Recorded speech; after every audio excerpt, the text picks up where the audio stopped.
welcome on a Monday back in the studio as we had a terrific time. Beautiful, wonderful time at the Four Seasons Island Resort this past weekend, which was simply spectacular.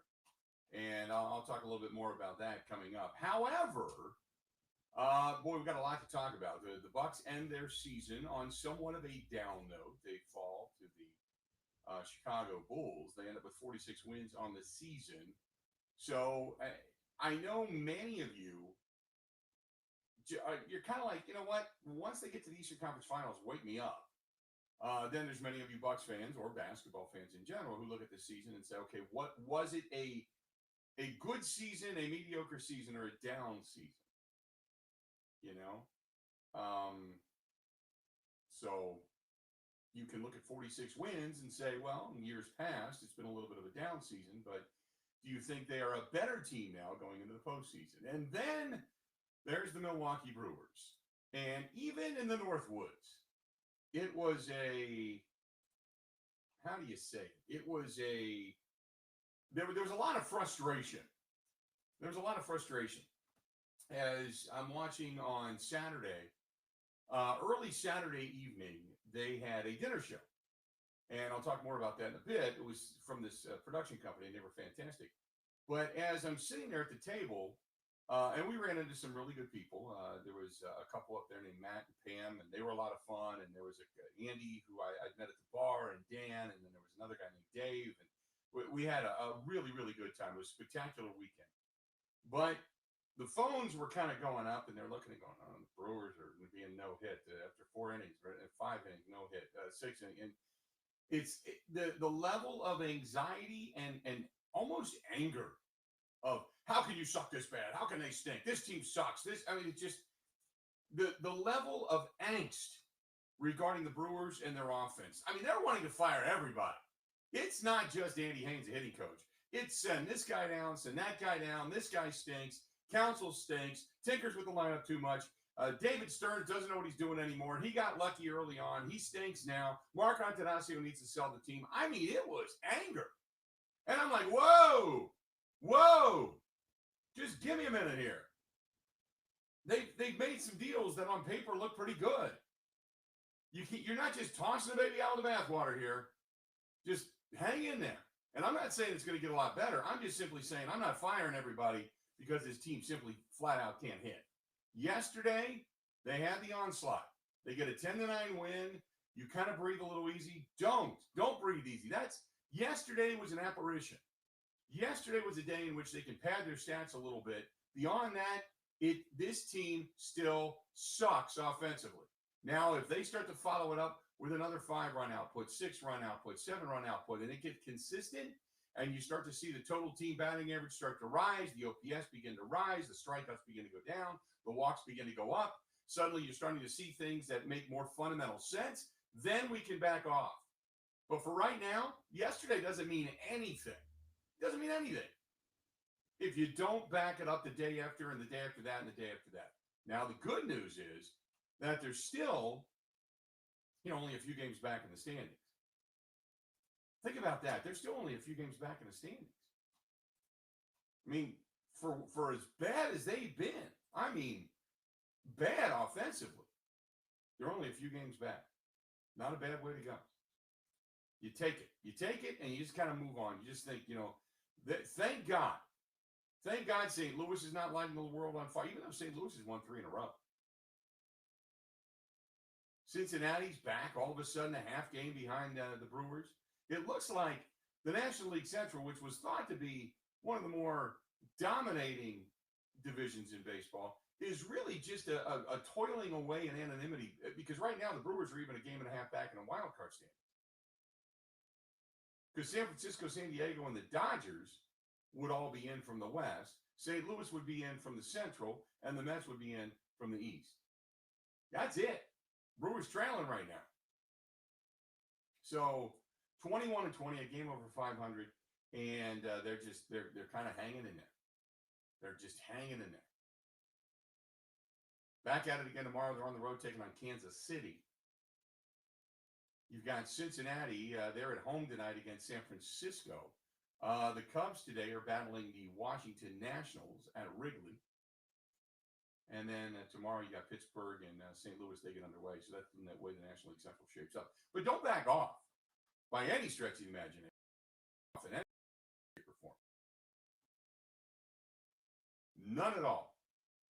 877-867-1670. 877-867-1670. You want to hit us up? Do it. There you go. What else do we got here for you today? Got a lot of stuff on the docket. And then over the weekend, you have got the discussion with Matt LaFleur, who goes to the podium and really pines for Aaron Rodgers. And the question came up over the weekend, and I heard it again this morning. I was listening to Over the Line with Ebo and Rowdy today. And they're talking about whether or not Matt LaFleur, one, sounds like he's almost crying. And secondly, the speculation, and I heard this over the weekend as well. Do you think a deal is almost imminent? Do you think a deal is almost imminent? Imminent, I should say. And that it's kind of ready to go if Aaron Rodgers is indeed not coming back?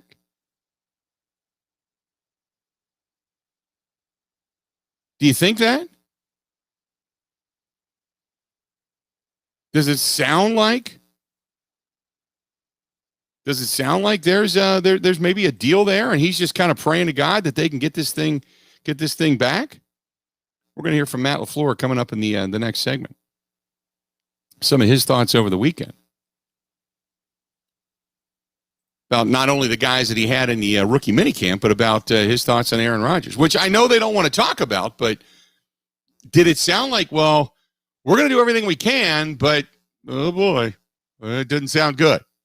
And then to the south, I mean, we know Goff is going to be the starting quarterback over in Detroit. We know that Kirk Cousins is going to be the starting quarterback over in Minneapolis. But to the south in Chicago, Matt Nagy takes to the podium and says, Andy Dalton, he's our guy, and he's got this and that, and then in addition to that, you've got the thought process that they're going to have Justin Fields sit behind Andy Dalton for a while. But you just kind of get the sense like, nah, it's not going to happen. We're gonna get Justin Fields on the field as fast as possible. It's going to happen as fast as possible. So a lot to get to. 877-867-1670. 877-867-1670. So I'll tell you this. Was up in Four Seasons Island Resort over the weekend, and which we did the show there on Friday. There was a dinner theater. It was just a trio, really, really good. Darren and Shelly, Michelle, husband and wife. They're funny. They're talented. She's got an unbelievable voice. She can, holy mackerel. And then they had another girl named Alicia Marie with them that played the violin. And you don't usually have, I got to be honest, okay? So we're talking music here for a second. You don't usually have a violin inserted into everything when it comes to classic rock, 50s and 60s, new age music. Usually there's a place for it, right? This girl rocked. I mean, if you're a band out there looking for a fiddler, holy mackerel, she was good. As a matter of fact, so good that at one point I just started recording it. And this girl's playing like the Cotton Country Foggy Mountain Breakdown or something. I don't know what the hell it was. And she's like dancing and playing the violin, the fiddle, all at the same time. I recorded it. It's over on the Facebook fan page if you want to see it. But it's just, if you're somebody who appreciates music, you got to go just watch it. Just watch it through its entirety. It's like a minute. Take a minute out of your life and go do that. It was absolutely fantastic. Fantastic. So kudos to Four Seasons. They had a battle of bands and everything yesterday. Some good music up there over the weekend. Had a lot of fun. The one thing about the Four Seasons that I appreciate is the fact that you can go to the dining room, you can go to the bar upstairs, you can go to the lounge upstairs, the bar downstairs, and you never really have to jump in a car. And the only time you can really get into trouble is if you are still a little bit hungover, jumping in the golf cart the next day to go play golf. Beyond that, it was great. It was a fantastic time. The golf course growing in nicely, and had a fun time there. First time I swung the clubs all season long, so it wasn't pretty, but it wasn't awful, so I was kind of happy about that. Good stuff. And, oh, by the way, for remember last week we were talking about Kristen's first time ever swinging a golf club and playing golf. First hole, okay. Second hole was okay. And as she went on throughout the day, like 120 yards, 130 yards, right down the middle every time, which I was overwhelmingly impressed. So I actually played really well. Really well. So for all of you who had advice, I followed a lot of it. And thank you so much, because it really did. It paid off. We had a great time. Great time. 877-867-1670, 877-877, or 867-1670. If you want to hit us up, do it. Feel free to go ahead and do so. You've got Rodgers, Love, Bortles, and Bankert as your quarterback quadruple right there. Does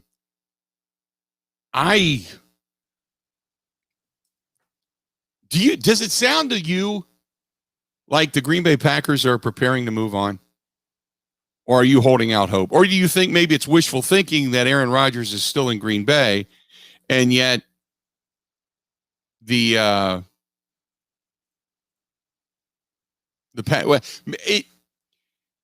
sounds to me like they're trying to do everything they possibly can to make a deal with Aaron Rodgers, to persuade him in some way, shape, or form to come back. But it doesn't sound like he's responsive. It just doesn't.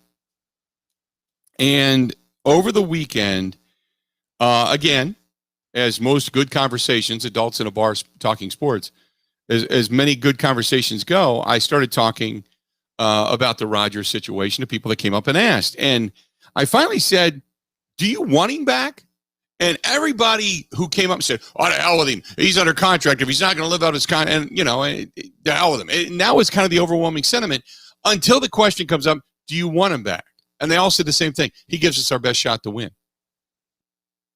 He gives us our best shot to win. In other words, yeah, we want him back. And then, so let's just say Rodgers does not come back. And he said, I'm done. It's over. It's over. You crossed the line. You've gone too far. I'm done. Okay? Let's just say that happens. So here's the question. Who do you then turn around and blame? Who are you maddest at? Because some will say, well, I'm never going to leave my Green Bay Packers. The Packers as an organization, as a team, I understand. But there are missteps here to let it get this far. There are missteps here. So what do you do if you're a fan in any way, shape, or form? Is there a misstep on the part of the general manager and you're just pissed at him? The head coach, you're just really mad at him. You're just angry with Mark Murphy or more down the road. As a fan, where are you guiding? Where are you targeting your anger over all of this? Let's go to Eric, listening to us in Madison on our flagship station, The Zone out there. Eric, how you doing today, buddy? What's up? Good. How you doing, Bill? I'm doing well. What do you think? Hope you had a great weekend. It was fantastic. Excellent. Glad to hear it. Well, my opinion is Aaron gives him the best chance to win, but, and I always follow it up with a but, do you really think it's possible to even bring him back? I'm going to go by what everything they say Aaron said is true, which we all know it probably isn't, but let's say it's all true. Can you really allow this guy to be this way and bring him back? Because you're opening up one heck of a Pandora's box if you do. That means every diva and every team is going to start acting like this. Well, I mean, his thought, or at least the and I don't know, I haven't talked to him, but his thought, at least through many that have spoken to him, that there is an anger here, that he's upset and that he's not adverse to leaving. So I think some would think if you let him leave, then therefore you allowed him to get his way. Whereas if you force him to come back, you're forcing him to come back and kind of live out the the extent of the contract, so to speak. You know what I mean? Right. Yeah, you're going 180 degrees from where I was. I was thinking just the opposite. If this guy's angry and you're going to cave in, you're just telling everybody, you know what? Just throw a hissy fit and you're going to get your way, and it's opening up a box. Well, here's the thing. I'm not sure if Green Bay wants him back, but what are you going to do? We don't want Aaron Rodgers back. To hell with him and watch his trade value drop like a stone. Right. You know, and at least this way, if you act like you want him back and he decides not to come back, then it looks like Aaron Rodgers is the bad guy in this whole thing, and Mark Murphy gets off the hook. That's what I'm kind of thinking. Yeah, it's go ahead. My one important question: now that you signed Blake Bortles, which isn't exactly a star, but I mean it's doable, will you demand a quarterback in return? If you traded away Aaron Rodgers, absolutely. Would you? Yeah, I mean, I don't know that Blake Bortles is going to be the guy. I don't know that Jordan Love's going to be the guy. And if you're going to trade him to a team that has a bona fide quarterback, yet Aaron Rodgers is a massive upgrade, then I think I would take him too. But Aaron Rodgers, his value to me is more than just a couple of first round picks. I want some starters. Yeah, well, that was my whole point. If you're going to trade him, let's say he goes to Denver. I know I brought up Drew Lock a lot. But if you got Drew Lock, let's say, chubbing the first-round pick, if you actually think Blake Bortles can kind of guide the ship, just don't turn it over.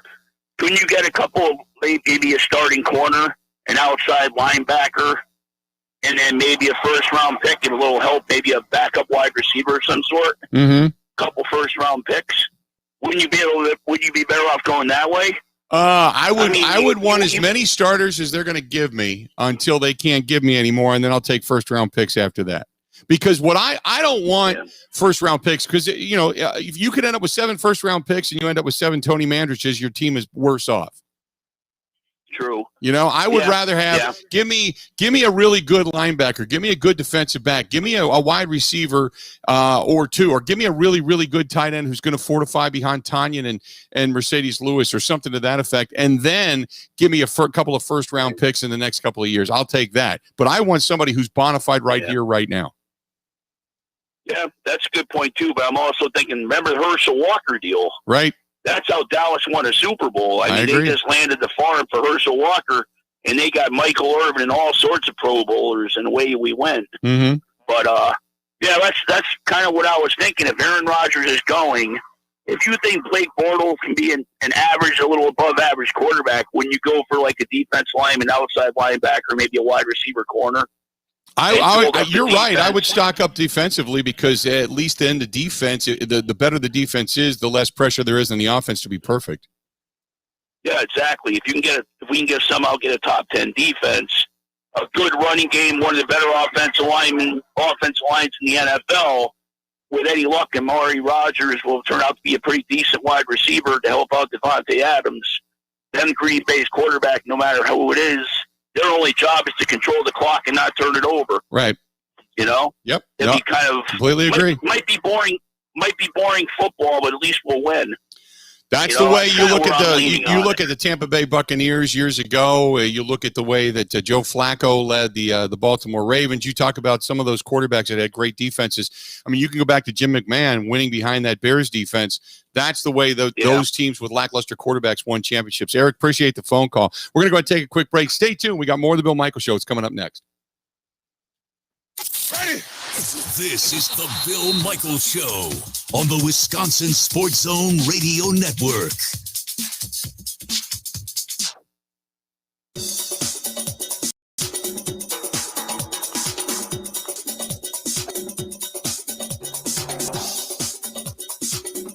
Bill Michaels will resume in 3 minutes.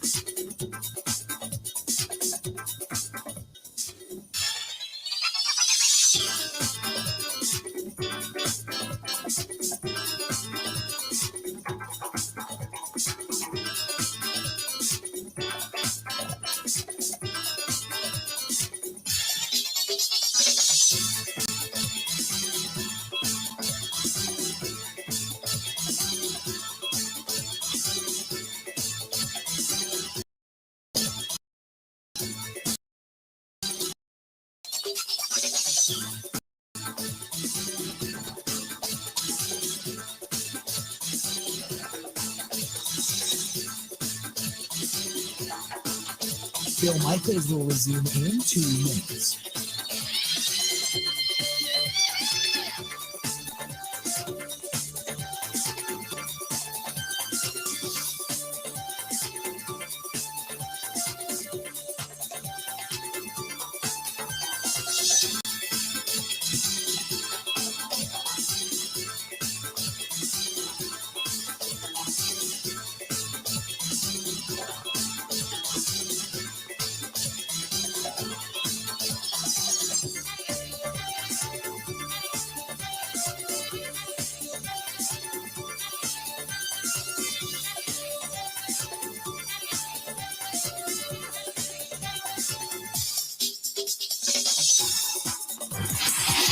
We still obviously.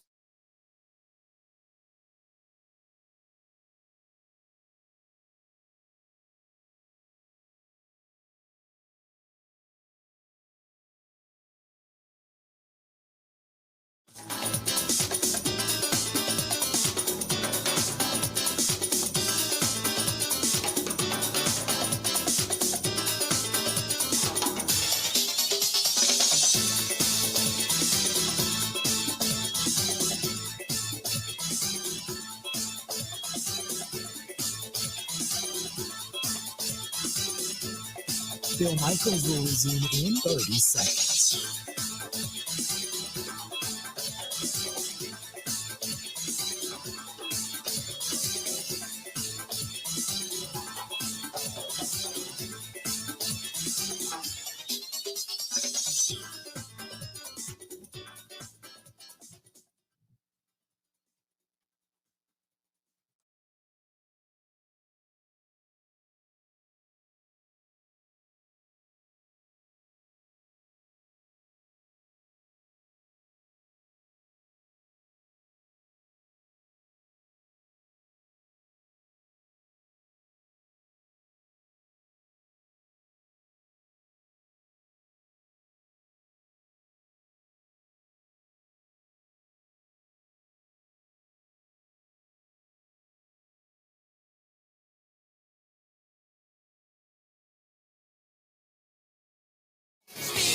We're back. Glad to have you. Bill Michaels Show. We continue on today. Good stuff. Good stuff. Good to be back on a Monday. Back in the home studio today. I love traveling. There's something about traveling and the excitement of leaving. And then when you come back home, there's something about the excitement of coming back home. I don't know what it is, but it's always good when you can finally get back home a little bit. And that and the fact that I missed Elmo, man. That was the first time I took a trip when after Mickey had passed, so I want to make sure Elmo was doing good. Got home to him last night. There you go. Let's see here. This one's from our buddy Steve, who says, for all of those who are blaming the pitching staff for the meltdown yesterday, this all would have been avoided. Had Urias not botched 2 plays in a row, he makes these routine plays the score much more lopsided. And the crew gets 2 days off this week. Hopefully, this is going to help the injuries and get more healthy players back. Speaking of this, any update on Yelich? I'm encouraged what I hear about the Packers rookie minicamp. I heard pretty high praise for the top 3 picks, Stokes, Myers, Rodgers. A little bit of the video I saw of the 3, I saw agility and speed from Myers and just plain old speed from Amari Rodgers, which he's got speed to burn. That's from our buddy Steven Richfield. He's got some serious wheels. He's got serious wheels. Rodgers does. So yeah, there's a legit excitement there. I 100% agree. But yeah, you need all. It's easy to say what you have found when guys are running around in shorts, shirts, and helmets. I wait till they start taking hits, till they start making reads, till they start understanding what it is to be going up against either an offense or a defense, and the complexities of the NFL. At that point in time is when you can start making some decisions as to whether or not you picked up good talent. Because I've always said, look, if you're a lineman, that's one thing. That's physical, raw ability, agility, hand movement, motion. That's your physical attributes. Okay, and then learning technique. When it comes to specialty positions, whether it comes to defensive back, wide receiver, even tight end to a certain extent, safety, that type of thing, quarterback, running back, then it's knowledge. It's instinct and knowledge, and it's how quickly your knowledge turns into instinct, and that then will determine how good of a player, a wide receiver, defensive back, whatever it happens to be. That's how good you are, because it really is what's between the ears when it comes to the specialty positions. 877-867-1670, 877-867-1670. Now, Matt LaFleur went to the podium. We're going to hear more from Matt LaFleur in the next hour, but Matt LaFleur went to the podium and talked about Aaron Rodgers. Listen not only to what he says, but listen to how he sounds. Obviously feel the same way. It's, we want him back in the worst way. I know he knows that. And, we'll continue to work at it each and every day. Doesn't it sound like Matt LaFleur has got a little warble in his voice? Like there's a little weepiness there. We want him back in the worst way.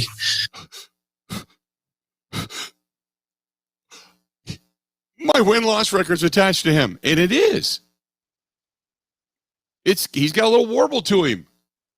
We want him back in the worst way. Yeah. Look, I have a feeling you go back to the last time Aaron Rodgers touched a football. That was when they had the 3rd and goal, and it was an incomplete pass. It was the last time he's touched a football as a Green Bay Packer. Aaron Rodgers thought there were 4 opportunities. Matt LaFleur took the ball out of his hands. And I think that peeved Aaron Rodgers. We want him back in the worst way. I think that is not the tipping point to all of this. But I think that is I think that looms large in the memory and the mind of Matt LaFleur. Now, Matt LaFleur, beyond that, has had nothing to do with this. I don't think Matt LaFleur sat down and said, oh, God, yeah, you got to get Jordan Love. Oh, my God. I don't think so. I think this was a Brian Gutekunst, Russ Ball, Mark Murphy decision, and the handling of this, more so than anything, is what led us to where we are today. So Matt LaFleur is, for all intents and purposes, he's kind of the innocent victim in this.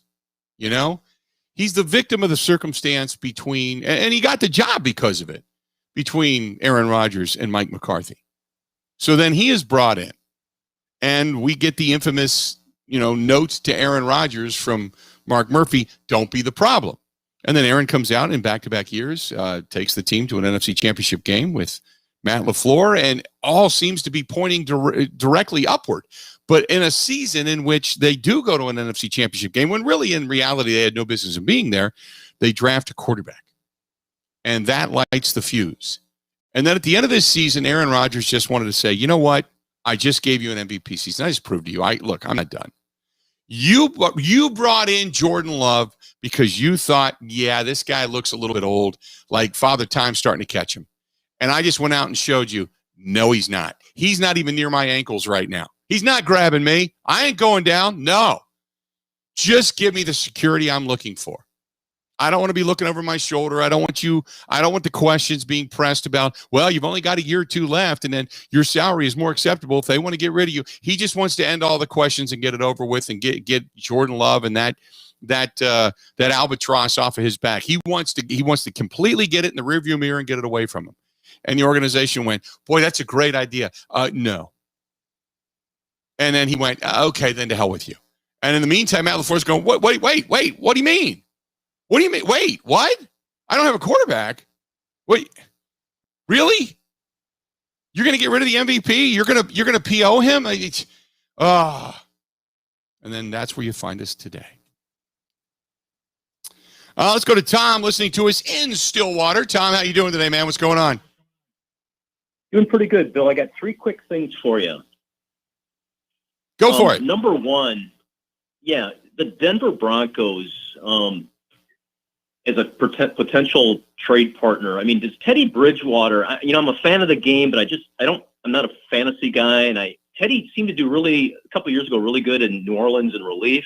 Mm-hmm. I mean, does he fit well with what LaFleur wants to do? And can he be a short-term answer and we could win with him? Well, they kind of wanted to do that style of offense in Carolina last year, and he didn't flourish, only for the fact that he's lost some of his mobility. And to run this off, and now I honestly I don't know what he can still do, but that was one of the knocks on him in Carolina, was that he had lost some of his mobility. But yes, this offense is predicated upon misdirection, about motion offense, misdirection offense, putting a quarterback on an island and on the run, and then being able to throw in certain seams and certain gap situations, where that's kind of the way they run that offense. And I don't know if Teddy Bridgewater has that capability. Well, I mean, he's a younger guy. Maybe he was on ice then, I think, for the better part of the last year and a half. Maybe physically he can get it back, and you get him, and then they've got that really good young defensive lineman. I can't remember the name, but he's a sack monster. And then you get a couple of picks. Mm-hmm. I mean, point two is and this isn't my wish, so don't misunderstand me, but I'm almost certain that wherever Rodgers plays next year, whether it's in Green Bay or someone else, the guy, he's 37. I mean, the Achilles could go, the ACLs. I mean, look at Yelly. Since he signed the big contract, he's battled injuries and he's battled performance. And I just think people are kind of losing sight of the fact that he's also a 37-year-old guy, and time's going to catch up, or he just has the inevitable bad luck and he gets hurt. And I think if Green Bay signs him, there's a big risk there in terms of him getting injured. Well, there is, but also, like I mean, if you look at Tom Brady's 44, and if you go by the consistency Brady's given you, that means you've got 7 more years of Rodgers. Yeah, I think luck doesn't run like I'm a bit of a guy that believes in luck and karma, and I think if you sign him to another big deal, I think you're really running a risk of the guy getting hurt. The third point I want to make, and I'm a little bit irritated with you, I'm the guy who's always called and been chiding you to get up here to the Twin Cities for a Viking-Packer game. Yeah. And I was listening last week, and you were going through all the locations you might go to, and it didn't come up here again. No, we're going to come. Here's 2 reasons why we want to come. One is because I just haven't been up there in a while, and secondly, because my buddy Paul Charchian keeps wanting to take us back to Manny's.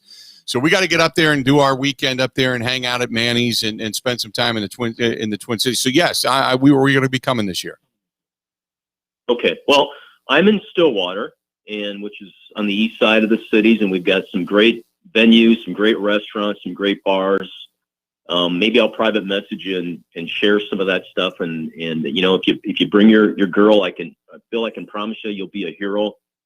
With Packer fans and with your girl all in the same weekend, Bill. Yeah, no, looking forward to it. I'm all for it, man. As a matter of fact, isn't Stillwater, correct me if I'm wrong, that's north of 94? That's like over by 36, right?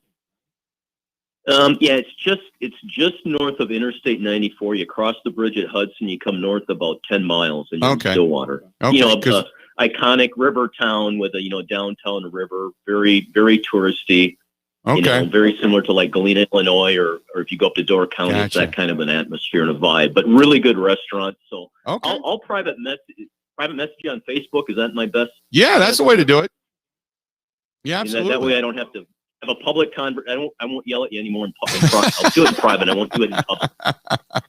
No problem. Because when I get across 94, there's an area, I can't remember the name of it, but it's when I go to Zantigo's.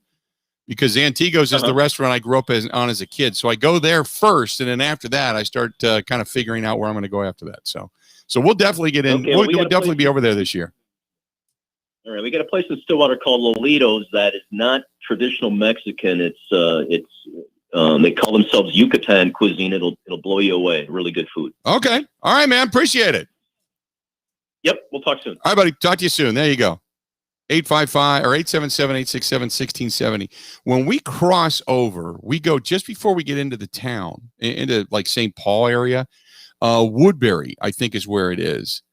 There's a restaurant on Antigua. I grew up in Antiguas, man. And whenever I get a chance to go into the Twin Cities, man, that's the first place I go.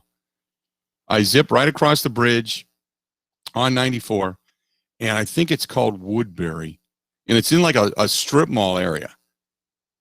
And you go to the Woodbury area, and yeah, it's oh God, it's fantastic. It's fantastic.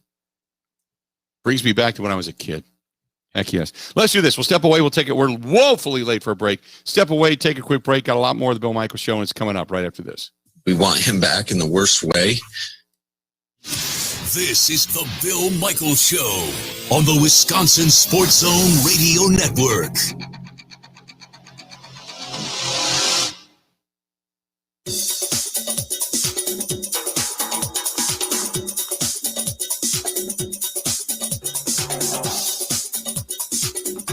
Bill Michaels will resume in 5 minutes.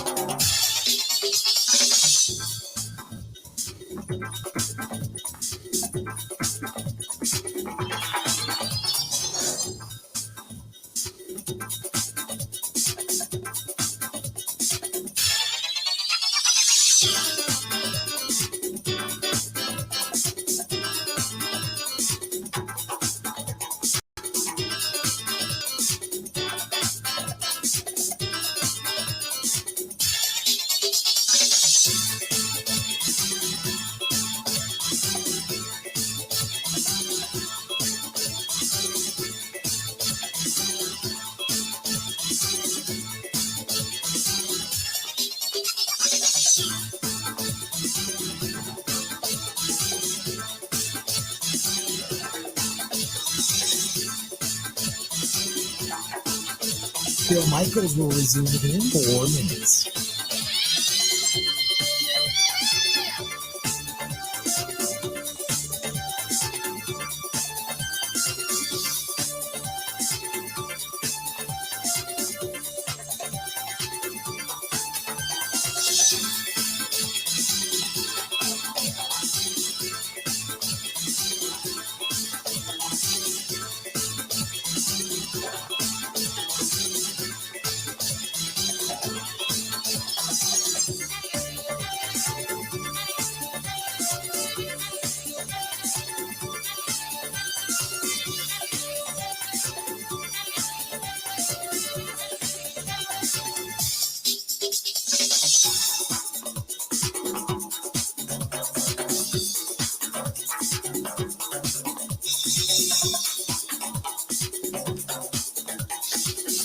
Bill Michaels will resume in 3 minutes.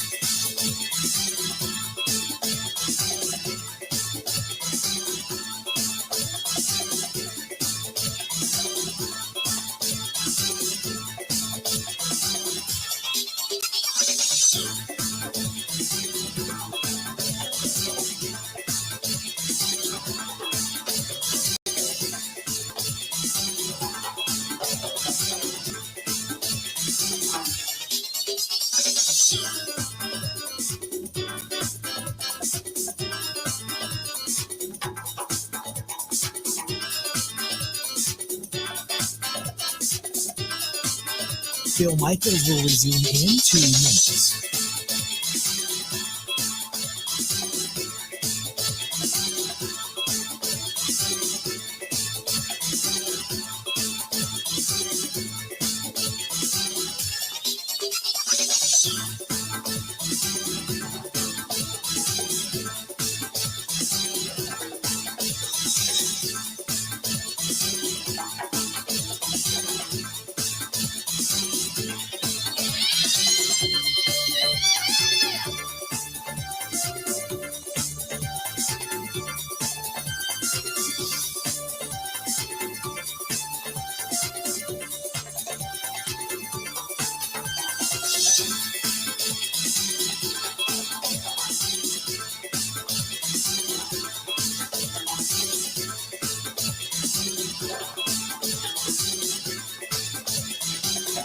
Bill Michaels will resume in 1 minute.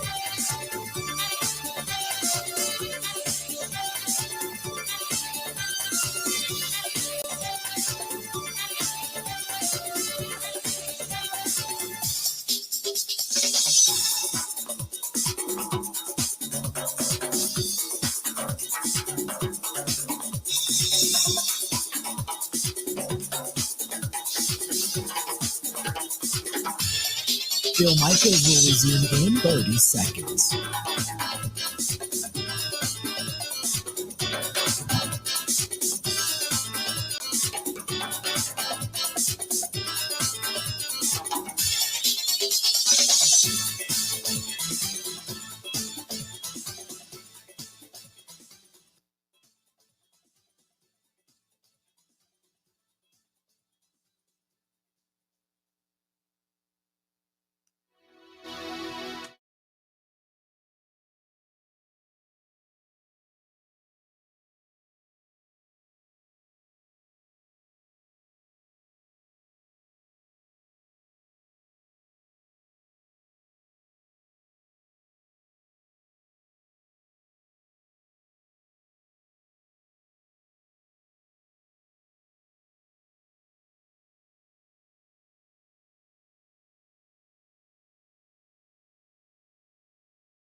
Welcome back to the program, The Bill Michaels Show. We continue on.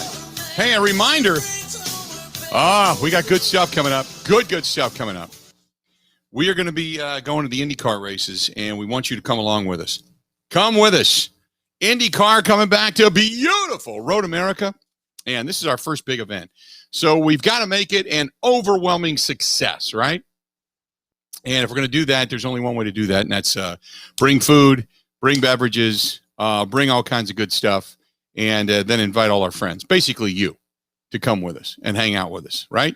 So this is what's going on. It's the Rev Group Grand Prix, the IndyCar Series, the IndyCar NTT IndyCar Series Rev Group Grand Prix presented by AMR. It takes to the legendary Road America track, and that is June 17th through the 20th. So this is what we're going to do. Go to thebillmichaels.com, thebillmichaels.com, and get registered to win. We're going to set you up with this. We're going to give you some race tickets. We're going to give you some campsite, which is kind of cool. I'm going to set you up with that. And we're going to set up a tailgate party for you and five of your friends. We're going to have some brats. We're going to have some burgers. We're going to have some dogs. We're going to have some beverages, some snacky stuff. But more importantly, we're just all going to kind of get together and have a good time. That's what it's all about. And we've got our good friends from Robert Specialty Meats throwing in some ribs on a stick. So this whole tailgate spread is all set up compliments of Quick Trip. Okay? Quick Trip's got us covered. And they are the official fuel provider for the Big Unit Cruiser, which is being provided by our friends at Kunes RV, Kunes, Kunes RV. And if you don't win a package, or even if you do win a package and you want to rent a camper, a pop-up, tow behind, whatever it happens to be, or a big RV, whatever it happens to be, go to Kunes, Kunes, KunesRV.com. That is KunesRV.com. They are all over the state of Wisconsin. So if you're coming from, say, up where we just were, up in the Crivets area, go just a little bit south, you'll see Kunes RV. If you go up 41, you'll see Kunes RV in Freedom. You've got the one in Sheboygan. You've got the one out near Madison. You've got the one down in Delavan, down in that area. So Elkhorn, they're all over the place. Kunes, Kunes, Kunes RV. And then we're going to get you there. And once you do, we're going to gather. We're going to party. About myself and 60 of our friends and Kristen. And I think we're going to bring Elmo with us. And we're just going to have a good time. It's going to be a party. Just go right now to The Bill Michaels, thebillmichaels.com. That is thebillmichaels.com. And you get tickets, camping, tailgating, all with me from our friends at Quick Trip, Kunes RV, and Road America. Go to Road America for all the race details, including the big weekend coming up on July 4th, in which the big boys are coming back. That is the NASCAR series as well.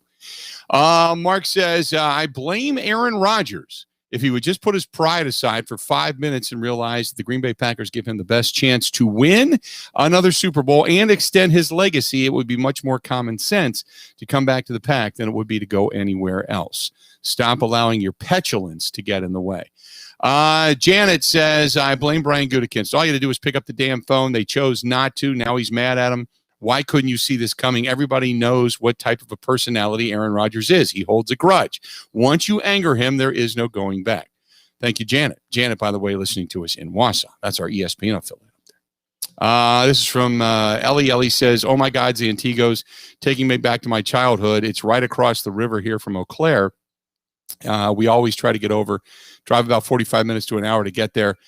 Eat some of the cholitos, taco burrito and chili cheese cholito. So good. And make a day of it. Then we go shopping at the Mall of America. That is good stuff. I don't care who you are. That's good stuff. 877-867-1670, 877-867-1670. If you want to hit us up, do so. Hey, don't forget, you can also find us on Facebook. You can find us on YouTube. You can find us on Twitch. Just look The Bill Michaels, or over on Facebook, The Bill Michaels Show, and you can find us there as well. So all you got to do is track us down. But plenty of ways to pay attention to the program. Find us on all the different platforms. You can subscribe. You can do it completely free of charge. And subscribe on YouTube. Subscribe on Twitch. YouTube's a big one. That's really starting to take off. If you go to youtube.com and just look up under Bill Michaels, and you'll just see it. And you can subscribe there. That's to the Bill Michaels channel. That's good stuff. We appreciate it if you do. Certainly if you follow us over on the Facebook fan page, that's another great way to go as well. This one's from Utah Dave, who says, longtime Packer fan listening to you here in Utah. He says, I think that Aaron Rodgers has 2 feet out the door and his mind is elsewhere. Why would you want him back? Don't force him to come back if he doesn't want to be there. Just move on. If you get Aaron Rodgers and he comes back, there's this sense that Aaron Rodgers would be this detractor. I don't think so. I don't think that's the case at all. I think Aaron Rodgers, once he sets his mind to it, he wants to be the best, no matter where he plays. So if you can convince him to come back and give it a shot and hopefully get inside the locker room with his guys again, I think that's your best chance at working something long-term out with him, if that's the direction you want to go. 877-867-1670. Let's do this. We're going to step away, take a quick break. A lot more of the Bill Michaels Show coming up.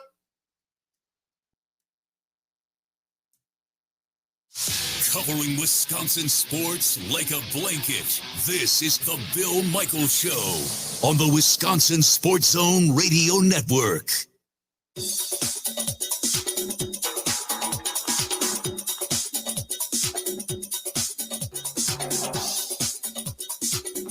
Bill Michaels will resume in 3 minutes.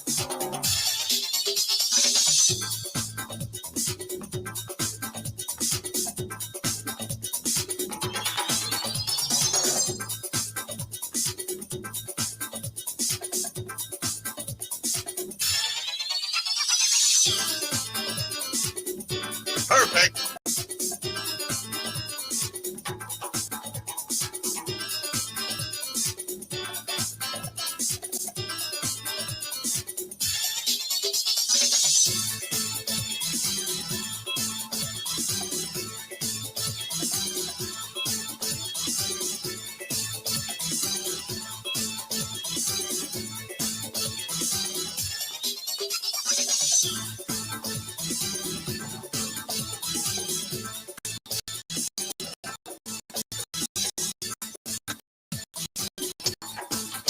Bill Michaels will resume in 2 minutes.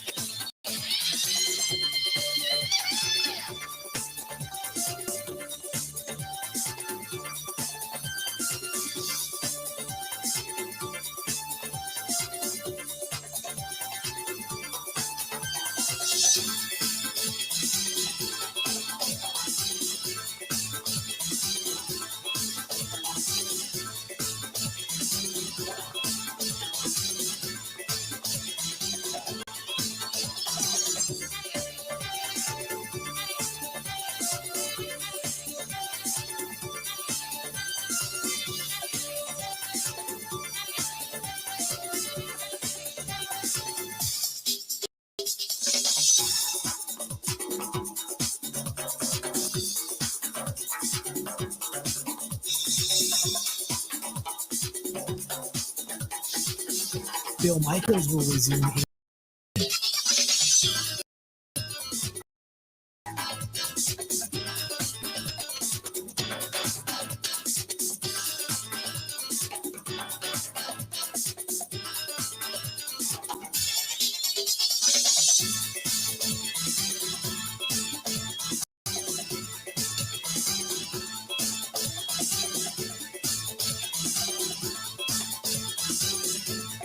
Bill Michaels will resume in 30 seconds.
Welcome back to the Bill Michaels Show. We continue on, and I want to remind you that our good friends over there at Quick Trip, they are the official fuel and convenience store, fuel provider and convenience store of the Bill Michaels Sports Talk Network. And if you are looking for a better store out there for convenience, I don't think I could find one, to be perfectly honest with you. They are fantastic. Stop in and see for yourself what it's all about. And don't forget, right now, they have the lowest legal beer prices on 24 and 30 packs. So stop into Quick Trip and check it out for yourself. Our friends from Quick Trip. Good people. 877-867-1670, 877-867-1670. Shepard writes, do we think that Aaron Rodgers already has a deal in place to leave the Green Bay Packers and Matt LaFleur knows it? I'm hearing a lot of conjecture. And that is from Shepard. Shepard, we mentioned at the beginning of the show, I don't think so. I think there are teams that are calling. I wouldn't deny that. I think there's teams that are saying, hey, hey, Brian Gutekunst, what would it take to bring, Aaron Rodgers, the reigning MVP, to our team? What if we gave you this, and I think right now Brian Gutekunst is like, let's do this. Let's see what happens, and we'll revisit this. I think right now they're saying, I don't know if I really want to go that far as to simply say, yeah, there's a deal that's in place. I don't think there's a deal in place. I think it sounds like Aaron Rodgers has pretty much dug his heels in and is right now kind of, just hell-bent on doing his thing, or not doing his thing for that matter. And he's going to go away and just do stuff on his own right now until he finds a team to work with, because I don't think there's a deal done. I don't think there's details to a deal done. I think that there are 2, 3, 4 teams that have a definite interest that if the Packers decided this guy is flat out not coming back, we got to get something for him that they can pick up the phone and say, okay, we got something in place. Aaron says, if A-Rod is traded, I really don't see any other team other than the Pack that can get you that Super Bowl ring.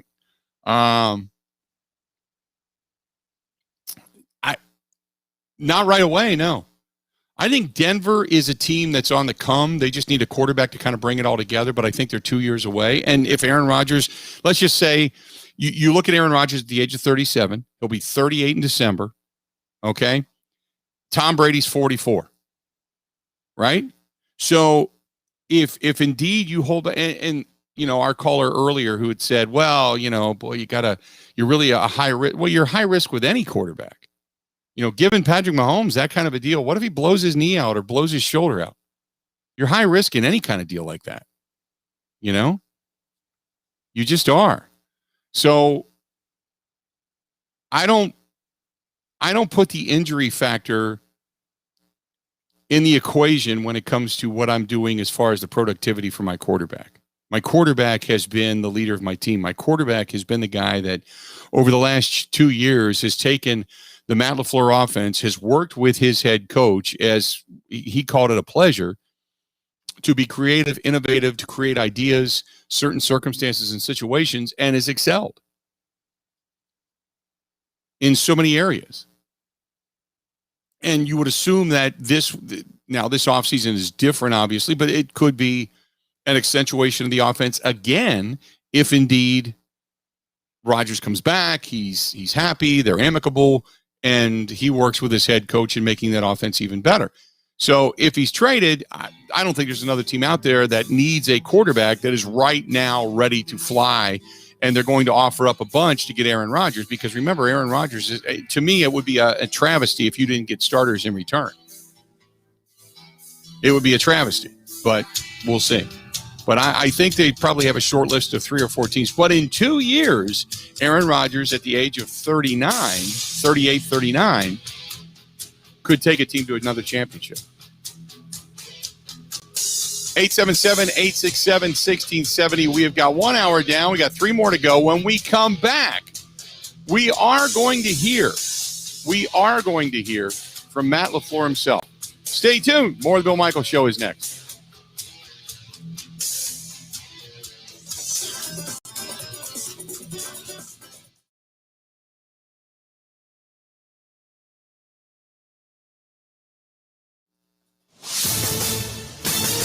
This is a Wisconsin Sports Zone update. Well, the NBA playoffs are set, and the Milwaukee Bucks will start a run to what the team hopes is its first NBA title since 1971 against the team that ended its season a year ago. Yesterday, with the Brooklyn Nets beating Cleveland, the Bucks were locked in as the number 3 seed in the Eastern Conference and will face the 6th-seeded Miami Heat in the first round of the playoffs. To the majors, the Milwaukee Brewers offense finally came alive to grab a 10-0 win over the Atlanta Braves at American Family Field yesterday. Here's more from manager Craig Counsell. It was a wild game, but we hung on for a win, and the offense kind of picked up a bullpen and our defense, and that's been kind of the opposite most of the year, but the offense picked us up today. The Brewers have today off before they hit the road to Kansas City to take on the Royals on Tuesday. Lorenzo Cain says they're not relaxing, though. We got to keep grinding, keep doing what we need to do to, find contact consistently. Today was a great day.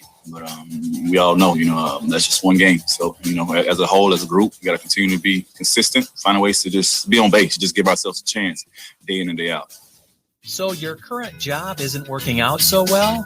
Maybe you'd like a career where you work with your hands and make a good living. Have you thought of a career in a skilled trade like plumbing, electrical, or HVAC? You can be in demand and earn more than many college graduates without all the debt. To get your career started, go to buildyourcareerwi.org or just search online for ABC of Wisconsin. Start today. Packers rookie camp was over the weekend, and head coach Matt LaFleur took to the podium to talk not only his team, but the new addition for veteran quarterback Blake Bortles. Blake's familiarity with Hackett, with being in the Rams offense, with a lot of carryover terminology, and just his overall experience in this league. I mean, this is a guy that's started a lot of games and has had a lot of success. For the Wisconsin Sports Zone Network, I'm Ebo.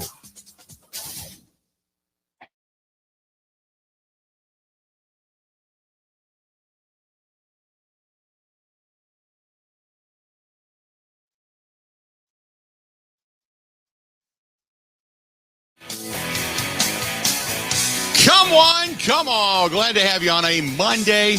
Beautiful Monday. Sun is out. A little bit of a breeze out there as you look out over the tiki bar and the patio. Just a beautiful, gorgeous day. Got home from the Four Seasons Island Resort yesterday afternoon. Ventured out on the motorcycle for a little bit. Went over to Curly's Waterfront Pub and Grill in Pewaukee Lake, overlooking the lake, and sat there. Had a big salad. Big salad yesterday. Had that, and I had a beer, and because I only have one when I'm on the bike. I don't drink any more than that. That was it. One beer, that was done. And then after that, rode a little bit more, came home, got some work done around the house last night, threw the laundry in. Kind of the wrapping up of the weekend. What a great weekend it was. What a great weekend up at Four Seasons Island Resort. And as I had mentioned, the dinner show they had on Saturday night was just spectacular.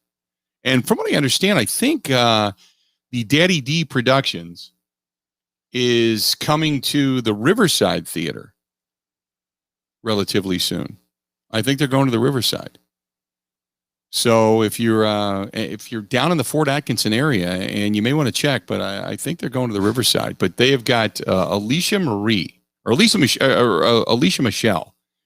and oh my goodness, the violinist. Holy mackerel, is she good? Absolutely fantastic. What a terrific show it was. So I had a great time. Played some golf, the whole thing. Really fun time up there at the Four Seasons Island Resort. Tremendous sponsor, tremendous people. Can't say enough about it. 877-867-1670, 877-867-1670. So Matt LaFleur went to the podium and had a lot to talk about, and started out how he had did time with the Rams and Nathaniel Hackett at the Jaguars, and how does all that factor into the signing of one Mr. Blake Bortles? Yeah, I think that had a big part into us signing him. And, anytime you come in to an off season, we only have 2 quarterbacks on our roster. You're always going to have 3, if not 4 guys typically in your off season program and into training camp. And, Blake's familiarity with Hackett, with being in the Rams offense, with a lot of carryover of terminology, and just his overall experience in this league. I mean, this is a guy that's started a lot of games and has had a lot of success. And he led his team to the AFC Championship game, and I mean they were close to knocking off the Patriots in New England. So he's got a lot of experience, and that's something that you can never take for granted. Then the question is, assuming Aaron Rodgers not going to report, does he have does he got to change the playbook for Jordan Love or the OTAs or minicamp or anything?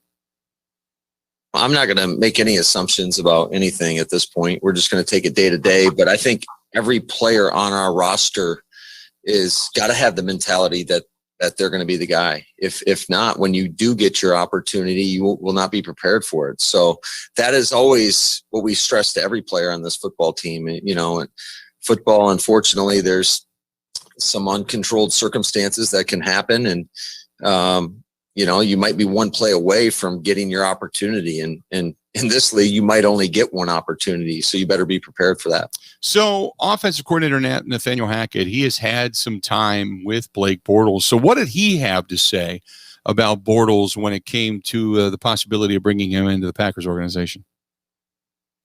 I'm not going to make any assumptions about anything at this point. We're just going to take it day to day. But I think every player on our roster is got to have the mentality that they're going to be the guy. If not, when you do get your opportunity, you will not be prepared for it. So that is always what we stress to every player on this football team. And football, unfortunately, there's some uncontrolled circumstances that can happen. And, you might be one play away from getting your opportunity. And in this league, you might only get one opportunity. So you better be prepared for that. So when you look at, this Packers team and, obviously, Bortles in his best years with the Jaguars and such, and, Matt LaFleur was asked, why were Bortles' best years with the Jags? And Hackett, he was the quarterback that quarterback over there and the offensive coordinator. Well, I think that they just had a great rapport with one another. And just, he was able to go out there and execute whatever it was Nathaniel was coaching him on. I think that just tells you what a great coach Nathaniel is. He is somebody that is extremely valuable to me personally, but to our football team and this organization. I think he's a rock star. He's a rock star. How about that? Matt LaFleur was also asked, how good did it feel to have a rookie minicamp this year after last year it was all canceled because of COVID? It feels so good to be out there with these guys. I'll tell you, the one thing that was extremely noticeable was just the energy level and the effort of these guys was outstanding. Getting a chance to finally interact with these guys face-to-face meetings have been these guys for the first time face-to-face. All of our coaches are. And, you can tell like that the character of this group is extremely high. And that is going to be so valuable to our football team and our locker room. So what was he looking for? What was Matt LaFleur looking for out of a lot of these younger guys at this rookie minicamp? Want to see how these guys communicate with one another, how they communicate with the coaches, how they compete, and the effort that they give out there, the energy and effort. And I was really pleased with, it's a limited dose. We know that consistency is the greatest measurement of performance, and these guys are going to have to keep stacking great days upon one another in order for them to realize their potential and be the best player that they can be. Then the first round pick, Eric Stokes, the corner, the Georgia Bulldog. How did he look? He certainly looks impressive. He's, got great size and length and the speed. You can really see that you can tell he's not too threatened by guys running by him, which is a huge advantage for defensive backs. It allows you to play really sticky coverage. I thought he's just a great communicator, a great competitor. I love the rapport and the interaction that I saw with him and Jerry Gray and Ryan Downard out there. I thought that was outstanding and just really excited. He's a great kid. You can tell he's got a very infectious personality, and just looking forward to getting to know him better. Then you've got some depth at the quarterback position. You've got Kurt Bankert and Chad Kelly, and Matt LaFleur was asked about both of those guys coming in as quarterbacks in the minicamp. Yeah, I thought both those guys did a nice job. Kurt's had some experience in this league, and Chad,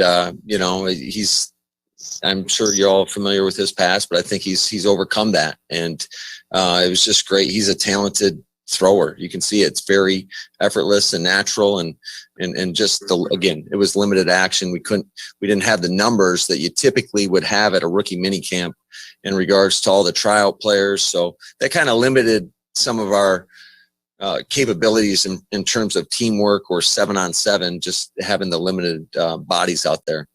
So there you go. That was Matt LaFleur at the rookie camp, and we'll hear more from Matt LaFleur coming up a little bit later on in the program. But the question is, and I'm getting a lot of people that are talking about this, and I want to make sure that you understand this. I do not feel that the Packers have a deal in place for Aaron Rodgers in any way, shape, or form. I don't feel that. Not at all. What I feel is that they know they have a short list. They know they have a group of teams that need be, they could call and say, hey, Aaron is flat out not coming back, and we believe that, we need to make a deal for him, that they have that capability. Okay. But I do not believe they have a deal done. What it sounds like through Matt LaFleur's, warbly voice when he talks about definitely wanting Aaron Rodgers back, it just sounds like look, there's all kinds of levels of emotion there. There's all kinds of emotion there. I mean, this guy, Aaron Rodgers, equates to wins. He just does. He equates to wins. He equates to postseasons. So if you are Matt LaFleur, if you are Brian Gutekunst, figure this: Matt LaFleur taking the job. Can you imagine the interview process for the Packers? If you got Mark Murphy, Brian Gutekunst, Russ Ball, and they bring in Matt LaFleur and they say, hey, Matt, look, we've got this organization. We feel that we can really take it to a different level. We've got a Hall of Fame quarterback. We've got this running back. We've got some wide receivers. We just got to put some pieces in place, and we're looking for a guy that can lead them, that can be offensively innovative and kind of open things up and work in conjunction with our quarterback. Matt LaFleur's probably like, yeah, look, Aaron Rodgers at the time, 36 years old. Yeah. Man, that'd be great. I can keep him for another 6, 7, maybe 8 years. I mean, that could be my career right there when it comes to wins and losses, and give me an opportunity to win a couple of championships. So yeah, this is great. It's a great opportunity for me. It's a great opportunity for my family. You go to the family and you say, hey, we're going to move to Green Bay. And they're kind of like, okay, you're going to be the head coach of the Packers. My God, storied organization, terrific place to raise a family, Midwestern values. I mean, just so many good things happening in that area. The town is continuing to grow. The infrastructure is continuing to grow. It sounds like an awesome opportunity. Well, with Aaron Rodgers, we're going to be there 4, 5, 7, 8, 9 years maybe. This is going to be great. This will be a long time. This will be really, really good.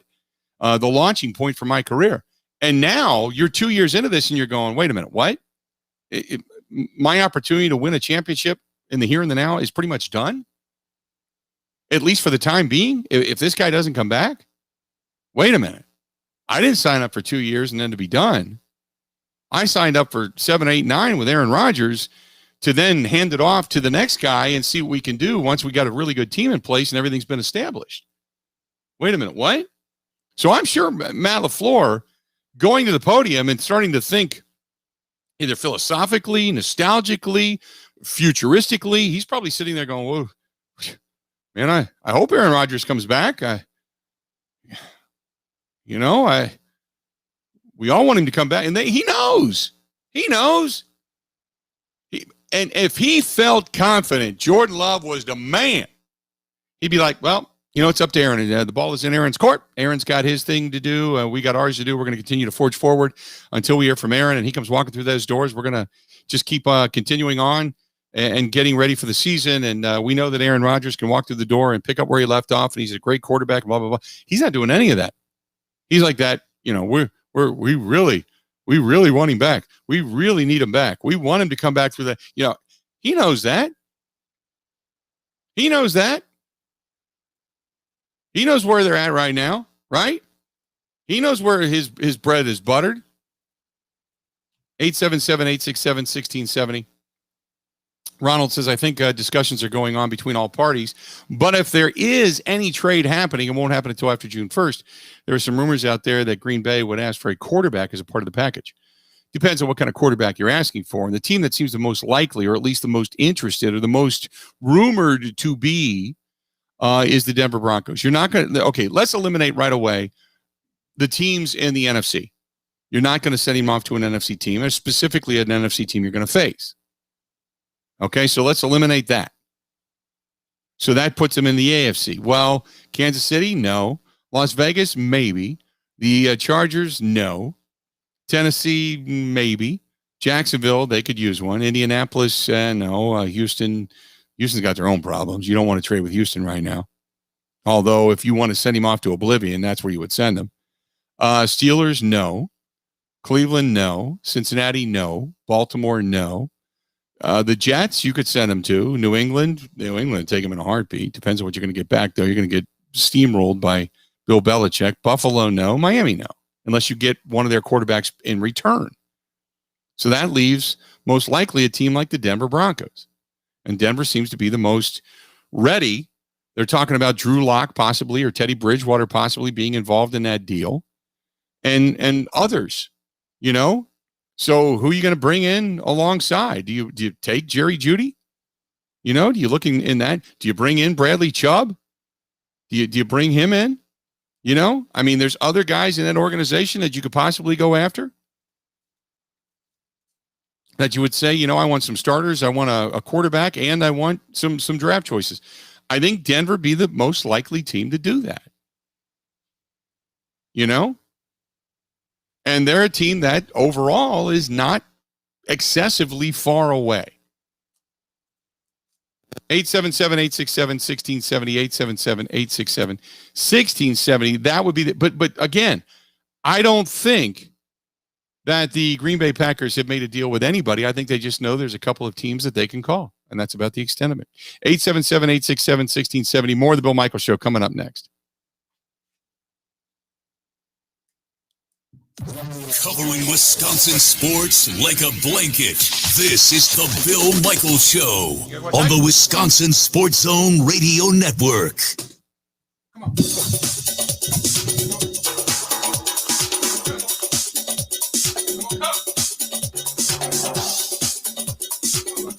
Bill Michaels will resume in 3 minutes.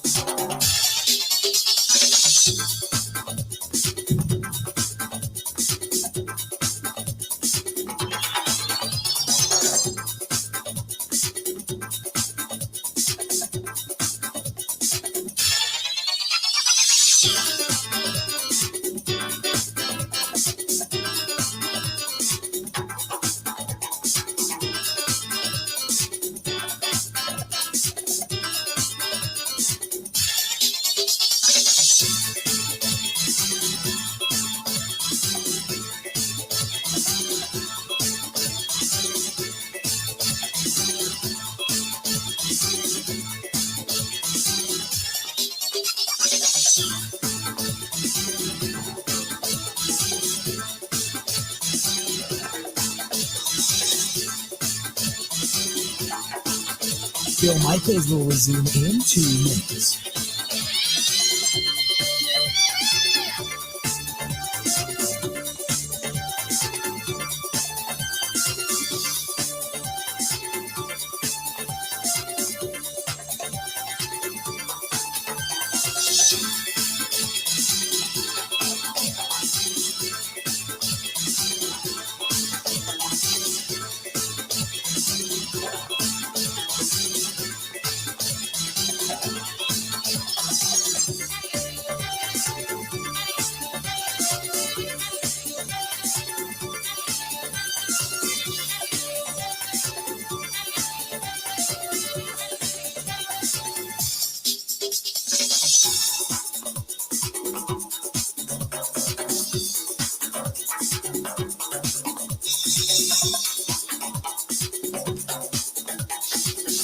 Bill Michaels will resume in 1 minute.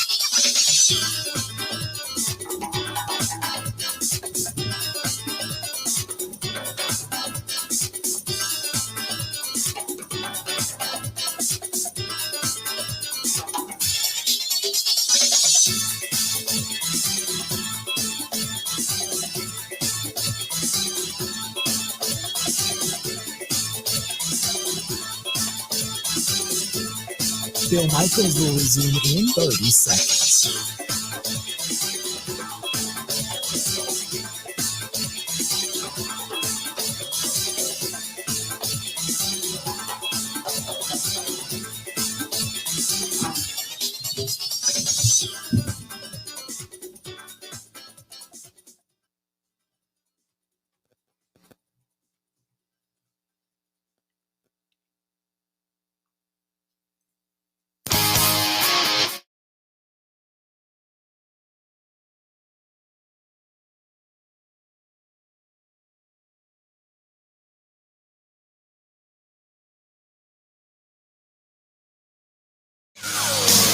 Welcome back. Glad to have you. Watching the warm-ups and the practice rounds for the PGA Championship coming up this week. And you've got Xander Schauffele and Steve Stricker right next to one another on the practice range right now. Good to see Steve Stricker out there. Good to see the Wisconsin guy out there on the practice range. Fans all in the background and such, as the weather looks to be perfect. And, you know, on Sundays, Thursday, Friday, Saturday, Sunday, the guys are all dressed normally. They're all dressed in, the pants and the polo golf shirts. And during the practice sessions, they're all in shorts. They're all in shorts. They're out there like us, is the best way to put it. 877-867-1670, 877-867-1670. Backcountry says, I think Coach LaFleur has allergies. It may affect his voice. I also have to wait until June. It's normal. Okay. He also says, I don't think Goody has earned his stripes to be such a blank to Rodgers. But a lot of his frustration has to go back to Ted. Remember when Marshawn Lynch was available, Ted wouldn't budge. Wonder what that might have done. Ted sat on a lot of missed chances. Well, wait a minute. Okay. If they would have picked up Marshawn Lynch, first of all, Marshawn Lynch never mattered. They won a championship without him. Okay. Don't forget that. And in addition to that, had they gotten rid of, or had they made the trade for Marshawn Lynch, part of the deal was for A.J. Hawk, and they ended up needing A.J. Hawk. And I know some of you roll your eyes at that, but A.J. Hawk had his best season ever that year. And remember, they lost 6 starting linebackers, and the only one that remained that was calling the plays, the defensive plays at the time, was A.J. Hawk. You would have lost him. You would not have had him in the deal, remember, because Buffalo. So the best deals to be made was the one that wasn't. Marshawn Lynch never mattered because they picked up Eddie Lacy after the fact, and Eddie Lacy had a couple of good years here before he, became enormous. You never really needed Marshawn Lynch. 877-867-1670. 877-867-1670. This one's from Andrew, who writes, I think that Brian Gutekunst is in way over his head. He has lost this team and the franchise and now the fan base.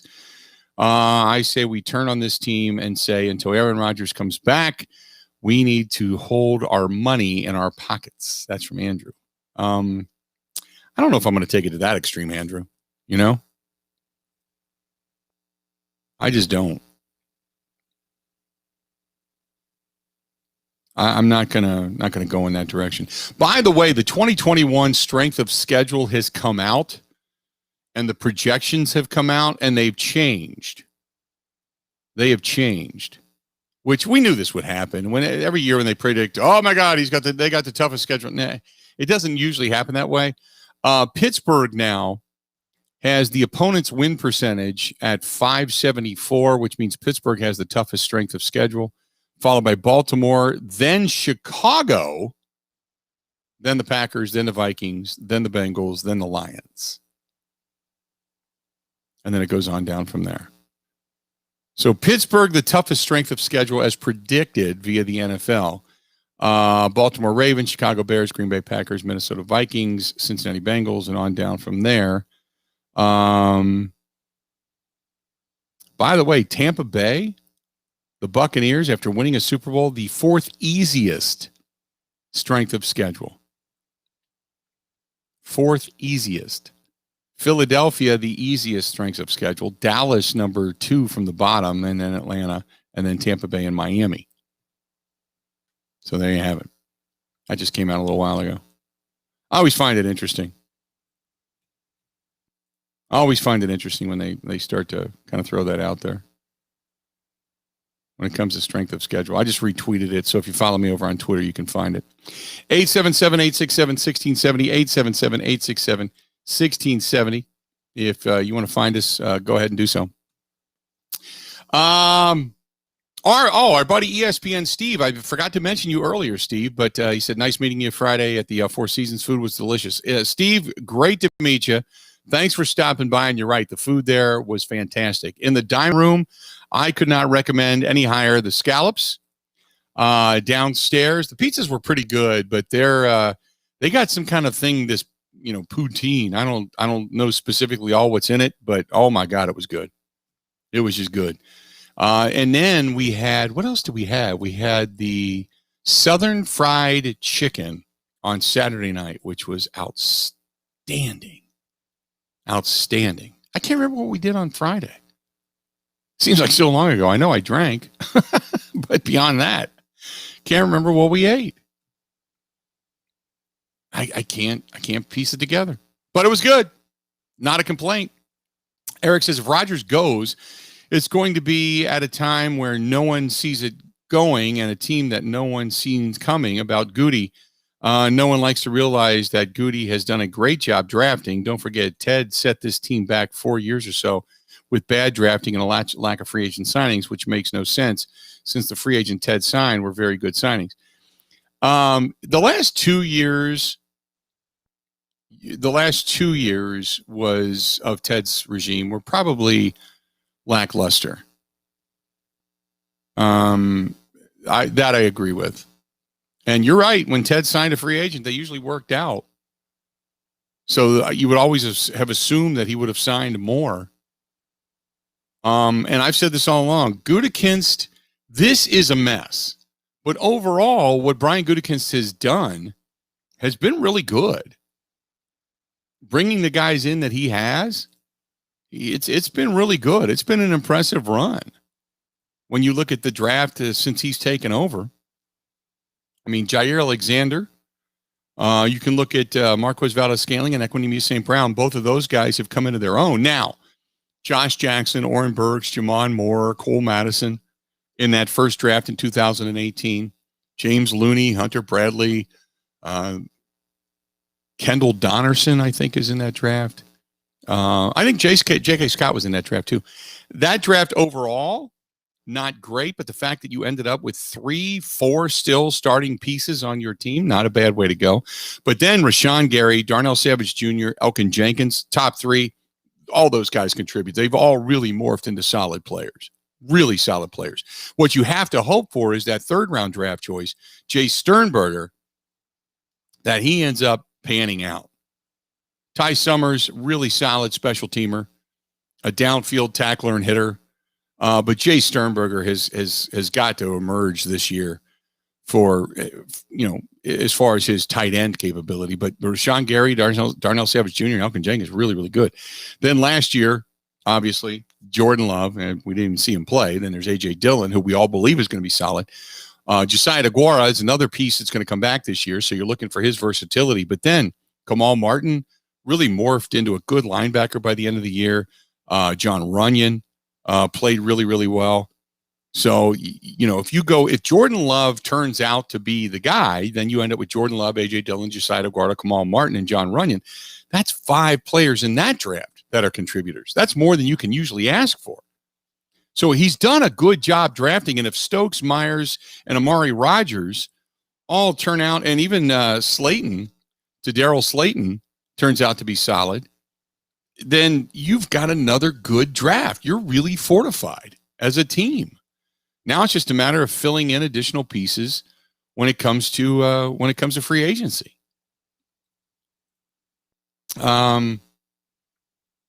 Andrew says, I think the Packers' policy seems to be that it's okay to drop someone a year or two early rather than a year or two late in terms of declining talent. Well, you always want that to be the case. You'd like to make it perfect, but if it's not, you always want that to be the case. But there is nothing here. I think you're talking yourself into something that's not reality. There is nothing here that indicates to me that Aaron Rodgers is on the decline. Nothing. Last year was one of those bounce back years where he just decided, you know what, I got to look at something different, and trained more with his legs, and he had his legs under him. He was on the run, the misdirection, the play action, the play calling. I thought was really, really solid. There was so much there. So last year was just a different training year that Aaron Rodgers goes back to. He spoke about it time and again about how he really worked on his legs in the offseason. And when a quarterback has his legs under him, that's everything. So I don't look at this as a declining Aaron Rodgers, and people want to get rid of him a couple of years. Do you really think that Aaron Rodgers is done in 2 years? What would possibly make you think that? 877-867-1670. I just don't see that. And there's, I guess, a lot of people just kind of betting on that. And I don't understand specifically as to why. 877-867-1670. 877-867-1670. Hit us up. Stay tuned. We got a lot more of the Bill Michaels Show. It's all coming up right after this. Ready? This is the Bill Michaels Show on the Wisconsin Sports Zone Radio Network.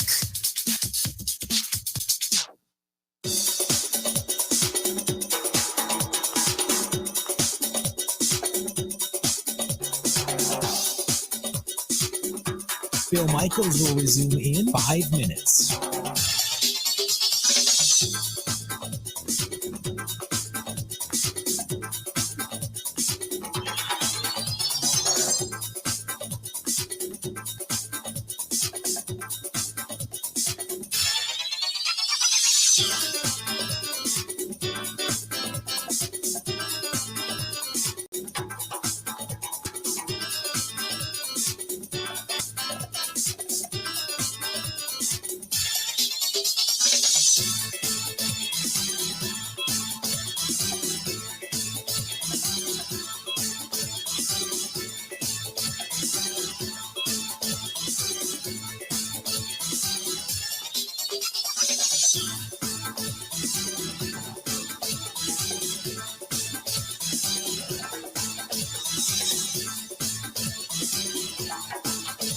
Bill Michaels will resume in 4 minutes.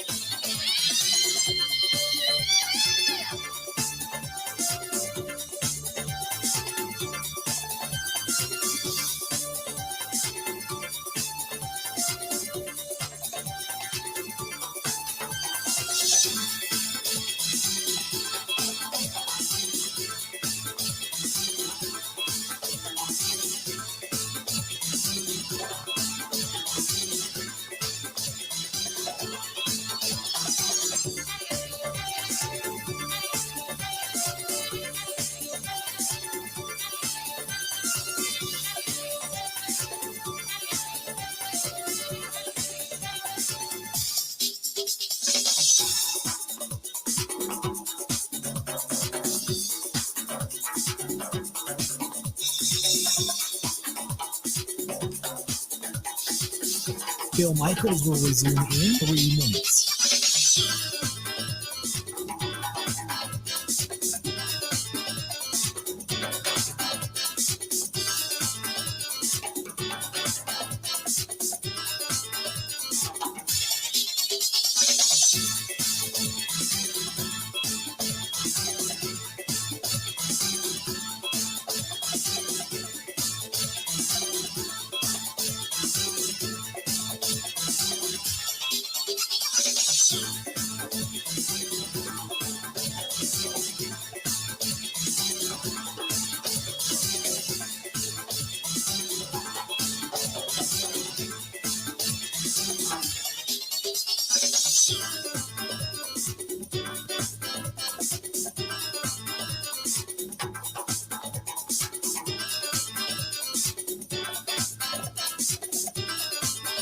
Bill Michaels will resume in 2 minutes.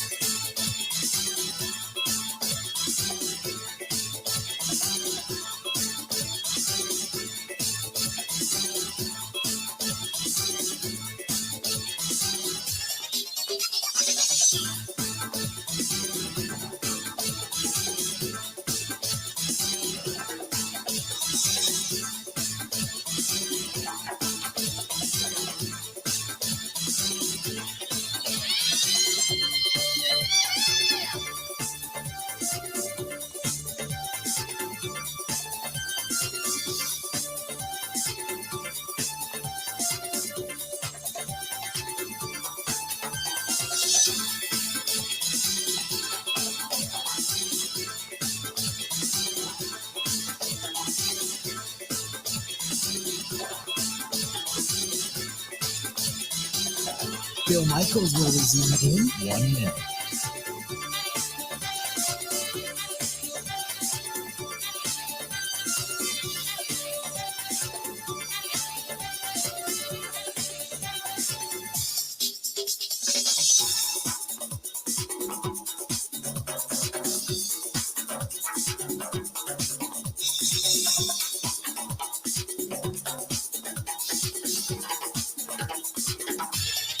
Bill Michaels will resume in 30 seconds.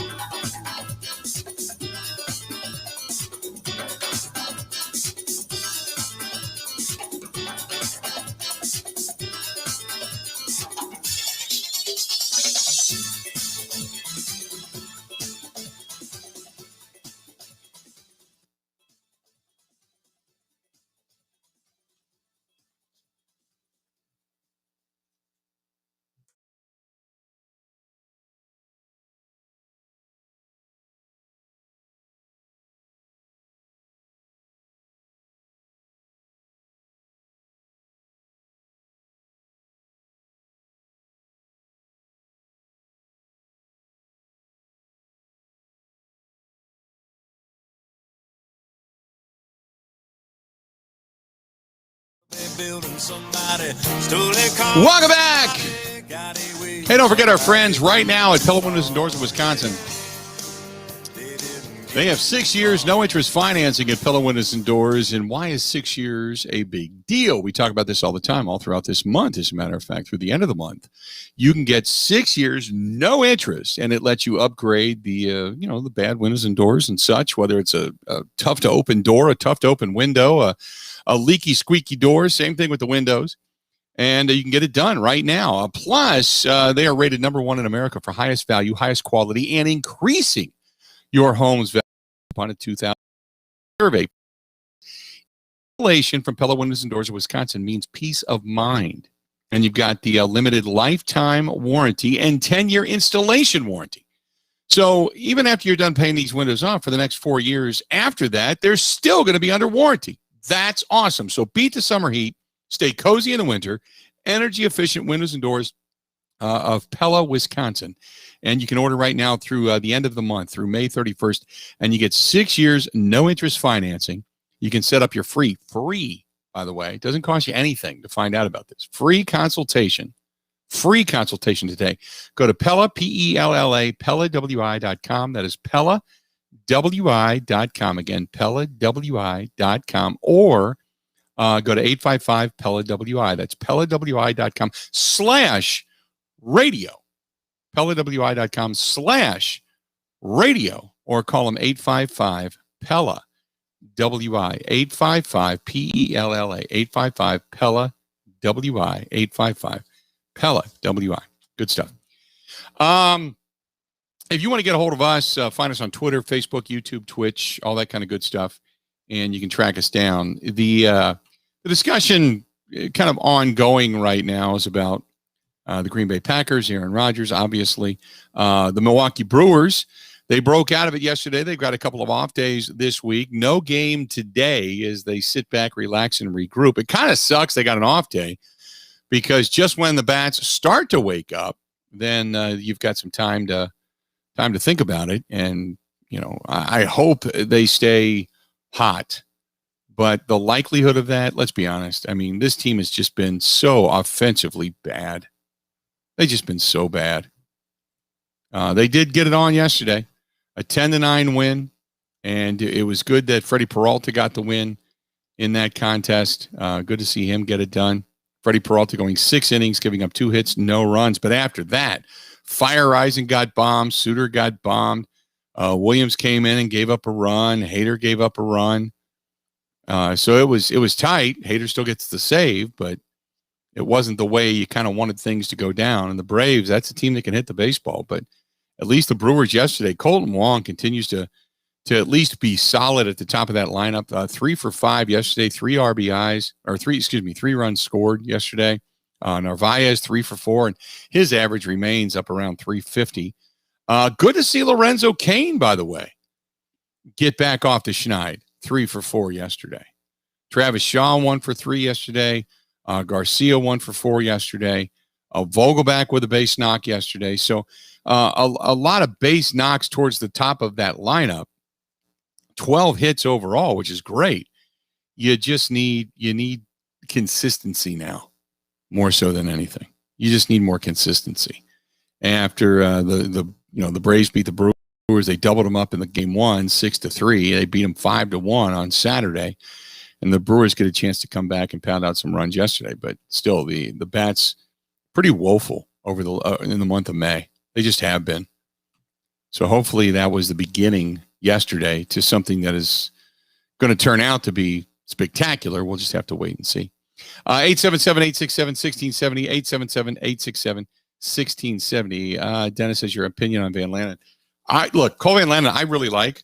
I don't know what he's going to be. I got the sense that he's going to be a solid offensive lineman in the NFL, but why not? You know what I mean? For the fact that the Badgers have been so good at producing offensive linemen in the National Football League. What would in any way, shape, or form make you think that Van Lanen's not going to be the guy? He'll be really good. I don't doubt that at all. This one's from Rick says, I bet Sternberger doesn't make the team this year. I think Daphne's going to bump him out. Sternberger's going to get every opportunity in the world as a 3rd-round draft choice. He'll get every opportunity, but he has just not been the guy that they hoped for when they drafted him in the 3rd round. When you go up and get a guy, just has not turned out to be that good. Has not been able to crack that starting lineup for whatever reason. 877-867-1670. I think you're right about Sternberg. Hopefully we get a chance for a 2 tight end offense like we did under Mike Holmgren. But can you do it with the Mercedes Lewis and Robert Tonyan? I think so. Don't forget, again, Josiah DeGuara. That's another guy. When he comes back, he's a guy that played tight end. He played H-back. He's been split out before. There's 3 different positions that he can play, and the guy does nothing but catch the football. Anything in his vicinity, he's been able to come down with it. I agree. And they actually, going back to the question regarding Van Lanen, when you look, they've got, you picked up Josh Myers, the center. Okay, Van Lanen, the offensive lineman you have as well. But if you look at this Packers team, you should be pretty solid on the offensive line, right? Your offensive line should be pretty set by now. You've got some good guys up there, man. Obviously with Bakhtiari as soon as he comes back. But you've got John Runyon, Elkin Jenkins, Lucas Patrick, Billy Turner. You've got, who else? You've still got Cole Van Lanen. Simon Stepaniak is another one. They picked up Royce Newman. You picked up, like I mentioned, Cole Van Lanen. Who else do you have? You've got Jake Hansen is another one that you picked up for a backup center. You should be pretty good at the offensive line position. You should be. And then you've got a lot of guys vying for a spot when it comes to the wide receiver position. Devontae Adams, Equinemius St. Brown, Marquez Valdez-Scantling, Amari Rodgers. You would assume that all four of those are definites. Then you've got Alan Lazard. You would assume he's number 5. Who's your 6th guy? Malik Taylor, Jawan Winfrey, Ento, Reggie Bagleton was another guy that they thought would come on last year. There's Devin Funchess, who should be back this year. So they've got quite a few opportunities there. Maybe 7, possibly 8 wide receivers deep on this team.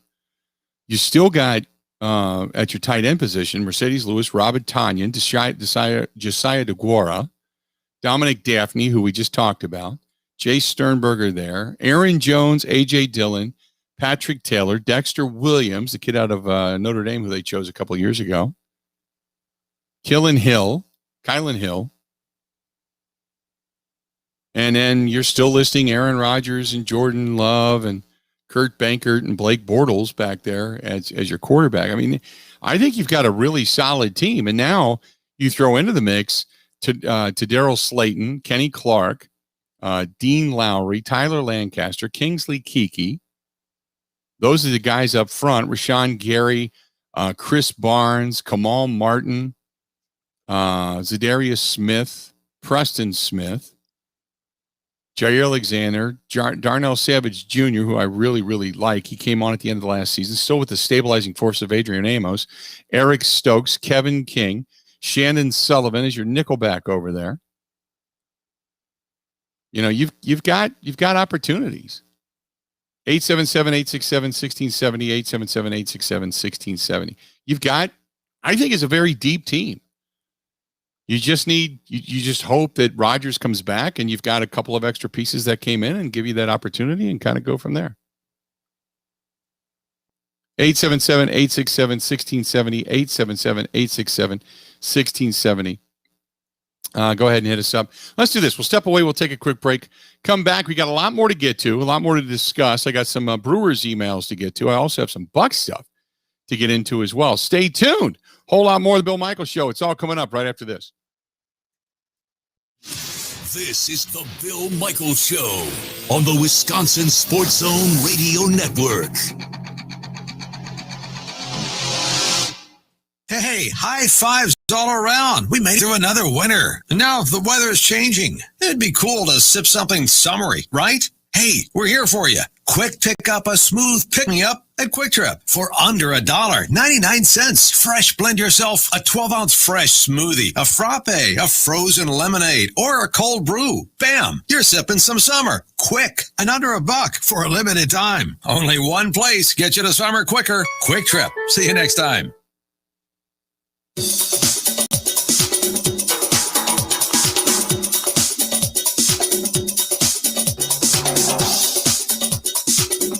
Bill Michaels will resume in 3 minutes.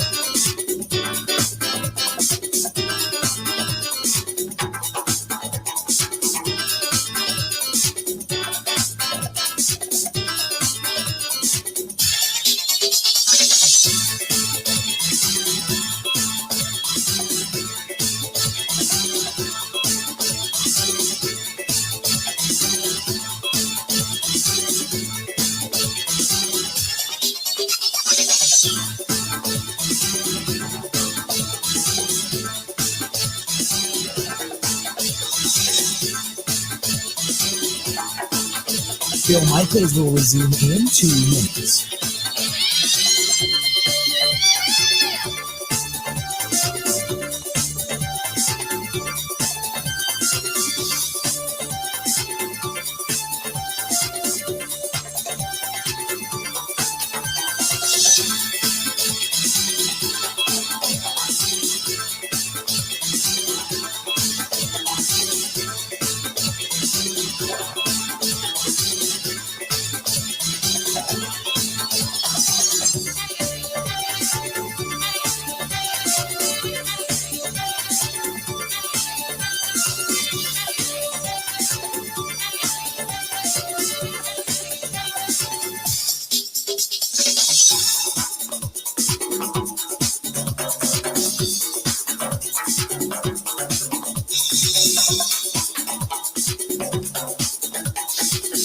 Bill Michaels will resume in 1 minute.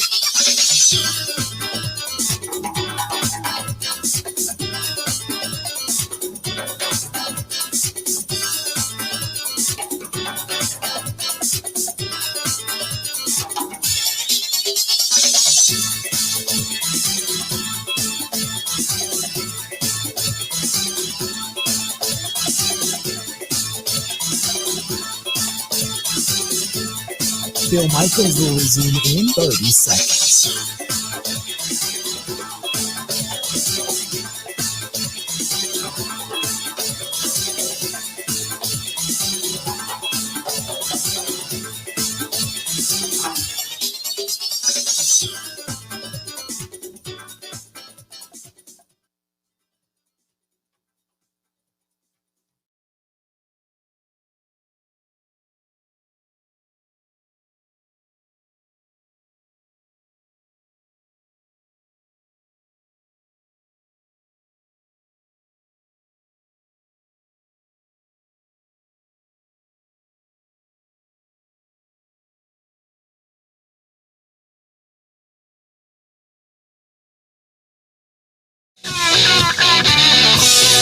Welcome one, welcome all. Hey, we are doing something really fun. And we're going to be doing some tailgating, enjoying ourselves. And we want you to come along. The NTT IndyCar Series Rev Group Grand Prix presented by AMR. It takes to the legendary Road America track June 17th through the 20th. And this is our first big deal, our first big appearance. And we want you to be a part of it. If you can, if you choose to be, if you would like to be. Go to the Bill Michaels. That is the Bill Michaels right now. And you can get registered, get all signed up. The THE Bill Michaels, MICHAELS, thebillmichaels.com. And it gets set up. We want to set you up with some race tickets, camping, tailgate party for you and 5 of your friends. And we're going to down some brats and some burgers and some dogs and goodies and beverages from our friends at Bud Light. And Quick Trip is supplying the food and the fuel, by the way, for the big unit cruiser. And in conjunction with our friends from Cunis RV. And we got a deal working right now where we're going to put our friends at Road Track and Trail with us as well. Because if you're going to cruise around Road America, you got to do it in something. And unless you're already on the list to rent a golf cart, you got to bring something with you. It's 4.5 miles or 4 miles around the track. So we're working on a deal with our friends at Road Track and Trail to get us some transportation around that place. Working with them a little bit. Looking for maybe a Polaris or whatever the hell else is out there. So doing all that. Anyway, long story short, we want to do a terrific tailgate. We invite you, friends, to come. One in every one of our markets: Madison, La Crosse, Eau Claire, Viroqua, Wausau, Marshfield, Rice Lake, Menominee, Marinette, Shawano, Platteville. Bringing somebody from everywhere around the state with us to this great event, the NTT IndyCar Series Rev Group Grand Prix, presented by AMR, again, June 17th through the 20th. So you got some time to get registered. Complete details and enter for your chance to win simply right now. Go to the Bill Michaels, the THE Bill Michaels, MICHAELS.com. And there's tickets and tailgating and all that kind of good stuff for my friends over at Quick Trip, Road America, Cunis, Kunes, CunisRV.com. That is CunisRV.com. And you can check out with everybody. So good stuff. 877-867-1670. Just kind of deviating away from the Packer talk for just a couple of minutes here. This is from David. David says, do you think it's time to make a change with the hitting coach position for the Milwaukee Brewers? This is getting ridiculous. Yesterday does not change things. The Brewers are still awful at the plate, can't manufacture a run, and really can't hit with any consistency. I'm frustrated as a fan. It's time to make a move, don't you think? Yeah. And I'm not one to start calling for people's jobs. You know that. But this is bad. This is consistently bad. There's nothing here that makes you think that in any way, shape, or form, suddenly things are going to just start working out, right? I mean, am I wrong here? When you talk about team OPS, the Brewers are 4th worst in all of baseball with a 660 OPS. 660. Let's just say on base percentage. Let's go with on base percentage, okay? On base percentage, they are 6th worst in all of baseball with a 301 on base percentage. 301. They are 4th most in strikeouts. 4th most. So if you have the 4th most strikeouts in all of baseball, right? The 4th most strikeouts, you would assume then at some point, right, that you would be really proficient when it came to when it came to home runs. Well, when you talk about home runs in Major League Baseball, the Brewers sit at 16. They're tied with the Cubs. 16 out of 30 teams tied with the Cubs. 45 homers. So you got the 4th most strikeouts. The 4th most strikeouts. You are, when it comes to walks, you're tied for 10th. Your walks have come up. So that I appreciate. But you're 16th overall for home runs. You have one of the lowest OPSs in all of baseball. And your team batting average is 3rd worst in baseball. There is nothing good here.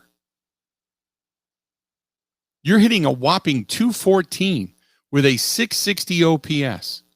The only 2 teams that are worse than you are Cleveland and Seattle. Cleveland and Seattle. And you're not hitting a bunch of home runs, but you're striking out a lot. You're walking a good amount. It's gotten better. I'll give you that. There's been better eyes at the plate. But overall, it's just bad. It's just offensively bad. 877-867-1670. Not much you can say. There's not much convincing that you can do right now that's going to make you go, oh, yeah, they've got this. They're turning it around. No, the statistics continue to get worse. They continue to get worse. Luke says, Luke, by the way, listening to us in Rice Lake on WJMC Radio, 1240 AM. Luke says, Bill, great show. I think that Gutekunst has screwed this whole thing up.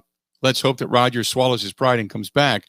At what point do you fire Craig Counsell? This team has been bad now for a year and a half, and really for about a year, a little bit less than a year. When you talk about the offense, I mean, they were a team that still last year, even with the expanded playoffs, they made the playoffs.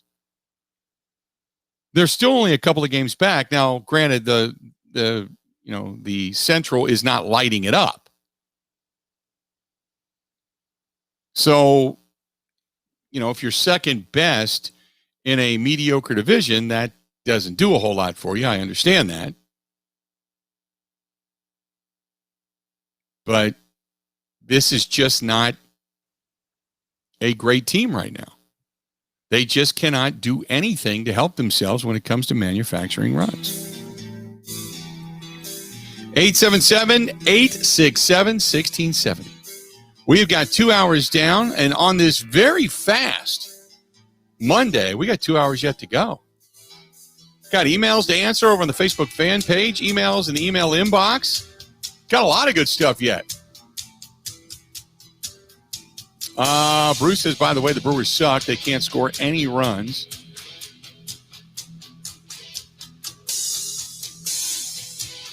I completely agree. I don't know how else to put it. I think about it for a minute. I'm like, you're right.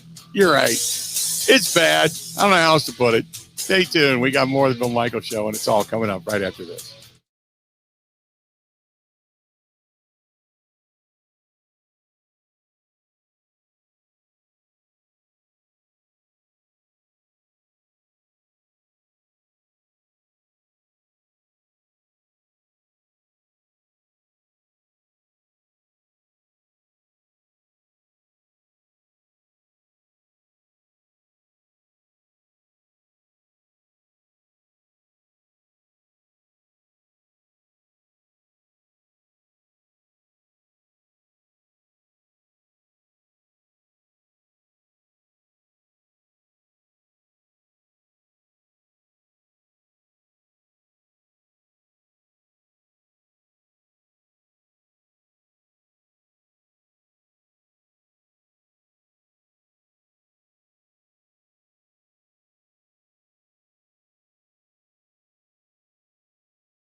Well, the Packers held their rookie minicamp over the weekend, led to them signing one of the tryout QBs, Kurt Benkert. He'll be the fourth QB on the roster, joining Aaron Rodgers, Jordan Love, and Blake Bortles. Rodgers not expected to take part in the offseason program as he and the front office reportedly continue to be at odds. With this Wisconsin Sports Zone Network update, I'm Zach Heilprin.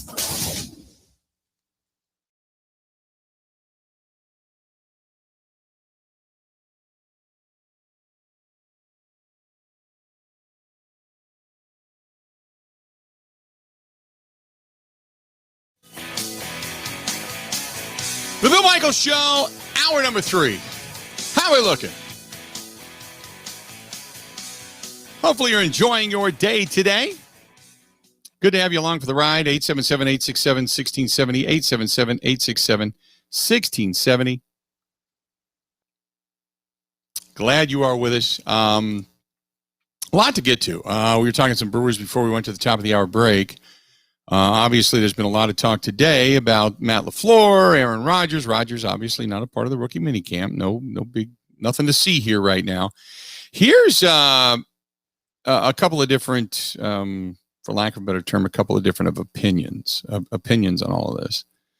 This is from Matthias, who says, what is really bothering me about this Packers situation is the fact that Aaron Rodgers has not come forward and said anything. He leaves everybody else to do his speculating for him. Why doesn't he just man up and step forward and say what's bothering him and what the problem is? The more he allows us as fans to twist in the wind, his words of how much he loves us falls on deaf ears. I have become increasingly disconnected from Aaron Rodgers and the Green Bay Packers because of this whole situation. It gets to be mind-numbing, but yet we can't get enough of it. It's the one thing we can't look away from. It is like a really bad car wreck on the side of the road. You don't want to look, but you have to. That's the reason people keep talking about it every day on the four-letter network, as you call them. They keep saying where Aaron Rodgers will land, whether or not he'll be back, what the impact is going to be with Matt LaFleur, who is the most likely quarterback to be in Green Bay, and on and on. Why can't Aaron Rodgers just come forward and end the speculation? What the hell is his problem? If he just has a problem with something, just say it and quit acting like this little, I can't use that word. 877-867-1670, 877-867-1670. There you go. And I understand where you're at. I do. I really do. This is from Jim. Jim writing in the Wendy's, or not Wendy's, in the Facebook email inbox. So in your opinion, who is at fault with the Packers' problems? Is it Brian Gutekunst? Is it Matt LaFleur? Is it Aaron Rodgers? Or is it Mark Murphy? Why can't Mark Murphy just get all the parties in the same room and try to work this thing out? He wanted to knock down the silos, but nobody is bringing Aaron Rodgers here. They keep running to him. Why can't all three go there again? Is it against the law? Is there some unwritten rule that you can't go to a player 2 and 3 times? Why is this organization just burying their head in the sand? I don't think I think what they've done is they've all gone there. And now I think they all know, what they know inside the walls of 1265 what is going to happen. I think they really feel that. I think that they know that either one, Rodgers will be back and they feel they're going to work a deal out.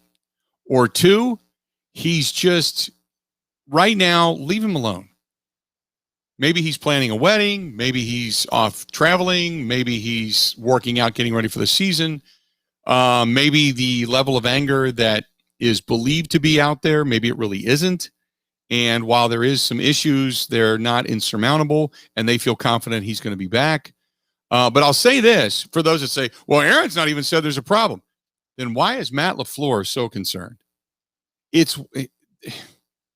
There is. For those that say there isn't a problem, you're burying your head in the sand. You just are. Otherwise, we would have already heard from Aaron Rodgers. He'd have been on the Pat McAfee show by now. Yeah, I don't know what the problem. Remember last year when it was all about whether or not he was going to come back in the second year of Matt LaFleur's offense and he was going to enjoy it, and he and Matt and the relationship those two were going to have and how great it was going to be. And there was speculation if they had any problems in year one. And Aaron Rodgers came right out. No, there was no problem at all. We're good. It's been really good. And he kind of laughed about it. And he kind of wants to be condescending and make fun of the media and those who have opinions and such. He's not doing any of that right now. He's not doing any of that. So, yeah, there's an issue. There's an issue. Joe says Aaron Rodgers being Aaron Rodgers, you must not mean not being. Aaron Rodgers not being at any of the mini camps or OTAs could hurt this team and their progress forward and be a bad leader for the other quarterbacks that are now on this team. I don't appreciate what Aaron Rodgers is doing. Joe, you got a lot of stuff here that doesn't make sense. I don't know if you just typed that really fast or if it was on your phone or what. He says, why can't Mark Murphy stop building sledding hills and go look for Aaron Rodgers a way to bring him back? Let me back up. Okay. Let's leave the sledding hill out of it. It's a bad analogy. This team has to make money. I don't care if they build, I don't care whatever they build. Whatever they build, as long as it makes money and keeps the team viable, I don't care. That's what they're supposed to do. As far as Aaron Rodgers goes, again, I think that you let him be. You let him be. You make sure that you know that the lines of communication are open. You try to touch base with him, whether it's through his guys or you're calling him or you're texting him, whatever it happens to be. I personally, in this particular situation, you may want to fly out there again, make another trip. Maybe they have. They just haven't talked about it. Maybe they have. Fly out there again, get everybody together, dinner, whatever needs to be, whatever you do. And work. And we're not going to work it out to where it saves face for both the team and for Aaron Rodgers. We all know what the consternation will be, that it was just a parting of the ways and these two sides couldn't see eye to eye. But at least come together and say, you know what, we've just decided that, Aaron just needs a new start. He feels it's best for him. We're ready to move on and go in this direction. And that way everybody can kind of save some face. Right now, this is just Aaron Rodgers sitting in a corner with his arms folded going, no, not going to play. No. And the Packers having to make a decision. Okay, are we just going to say, okay, then you stay in the corner. You stay in the corner. If you want to be this way, go be this way. Or do the Packers go, oh, we really got to get something for this guy? And if he starts sitting out, people are going to know that he's never coming back. So then you got to get something for him. So then you wait and see. You can't allow, I'll say this, you cannot allow a guy that's going to be 38 years old to sit out for a season. That's not going to happen. I have a feeling more so than anything that Aaron Rodgers is going to be most likely at some point back with the Packers unless they make a deal between June 1st and July 20th. Somewhere in there, you got about a month and a half to wait this thing out before you want to put Aaron Rodgers in somebody else's training camp. You only have so much time. 877-867-1670. Agree or disagree? You only have so much time. Sam writes, I think Aaron Rodgers is going to be off to greener pastures, just my sense. Most people say he's not going to be back at all. I think it's a percentage of 60. I said 70. I get it. I don't think it's as dire as some, but, who am I? I'm just giving you my own opinion, just from what I've heard and what I feel. Molly says, I love the smell of a Packers signing, bringing in another quarterback today. This means Aaron Rodgers is not with this team.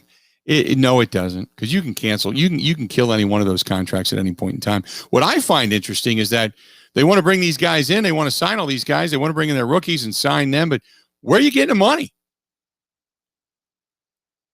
You can sign these guys, but where you're sitting right now, where are you getting all the money?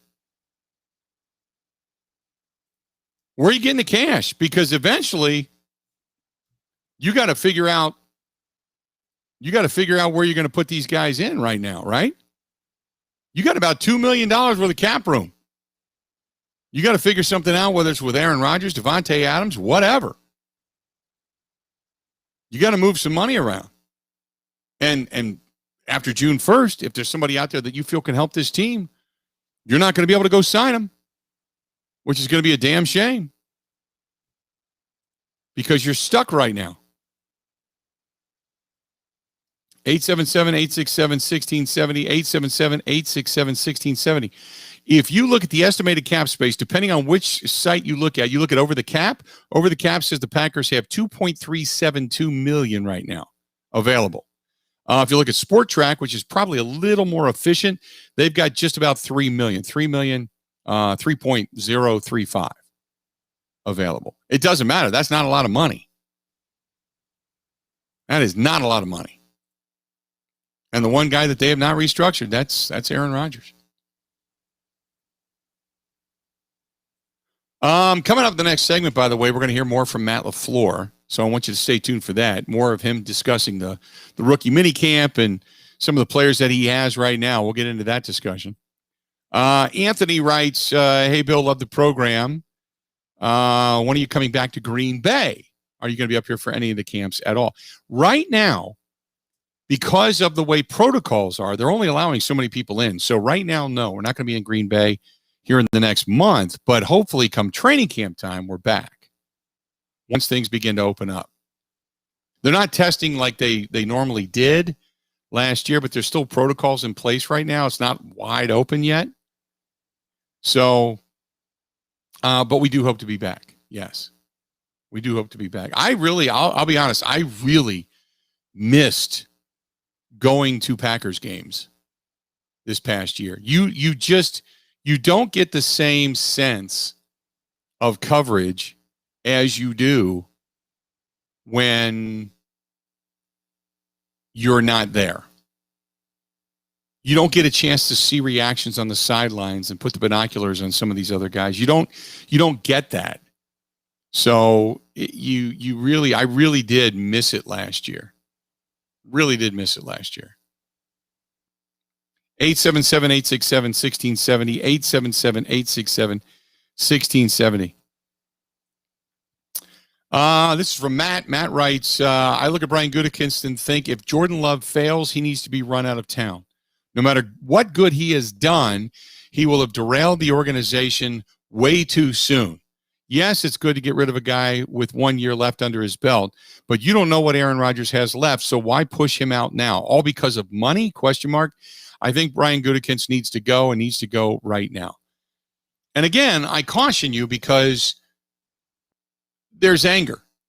But is it your anger? Is it just this circumstance? Because the guys that he has brought in have been pretty good. Preston, Zedarius, Adrian Amos, they've been pretty good. You know, you look at Runyon, you look at Darnell Savage Jr., you look at some of the draft choices, A.J. Dillon, Josiah DeGuara, hopefully he comes back and contributes this year. John Runyon, who was a contributor last year. Ty Summers, solid on special teams. You start to go through this list and you look at the drafts and you think, yeah, he's made some really good drafts. And I'm not a big believer in Aaron Rodgers has to have a first-round wide receiver. Hey, this whole statistic about, well, he's only thrown one touchdown pass to one or two guys, and stop, okay? Donald Driver was a 7th round. Really solid receiver. Jordy Nelson, 2nd round. Really solid receiver. One of the best duos in the league during their run. So who cares what round they're drafted in as long as they're quality players? I don't. I understand what it is, the point they're trying to make, and that is that the Packers don't traditionally go out and right away pick a wide receiver just to pick a wide receiver. To give that weapon to Aaron Rodgers to go, here you go, Aaron, we're thinking of you. No, better the team. Get a strong defense. That's been the Achilles heel. Get a strong defense. The offense has always been pretty good, but get a stronger defense. You get a stronger defense, you don't have to worry as much. When we come back, we're going to hear from Matt LaFleur. Going to hear some more from him from this past weekend. Stay tuned. Got a lot more of the Bill Michaels Show. It's coming up, and it's coming up right after this. Covering Wisconsin sports like a blanket. This is the Bill Michaels Show on the Wisconsin Sports Zone Radio Network.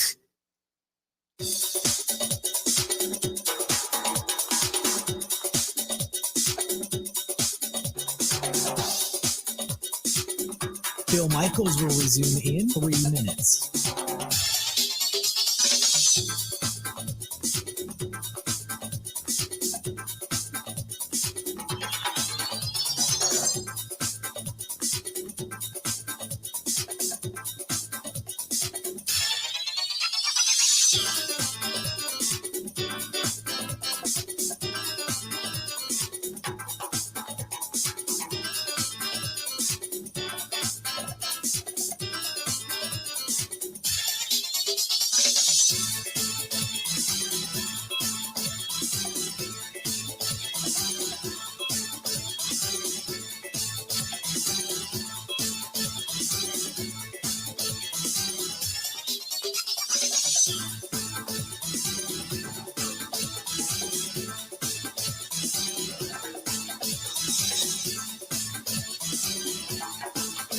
Bill Michaels will resume in 2 minutes.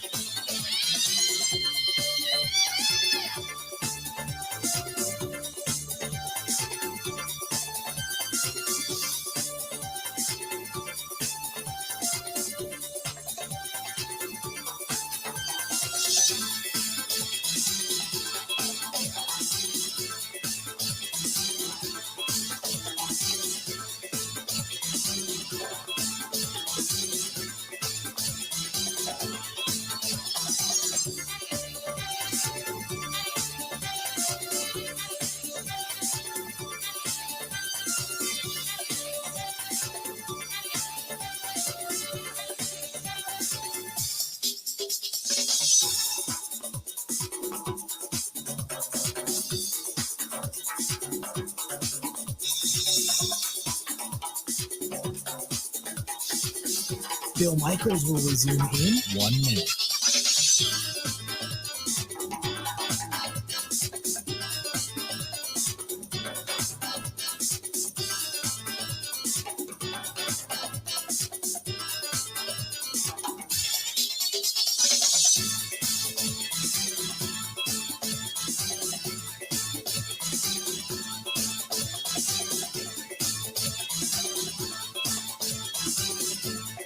Bill Michaels will resume in 30 seconds.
Glad to have you back. The Bill Michaels Show. We continue on.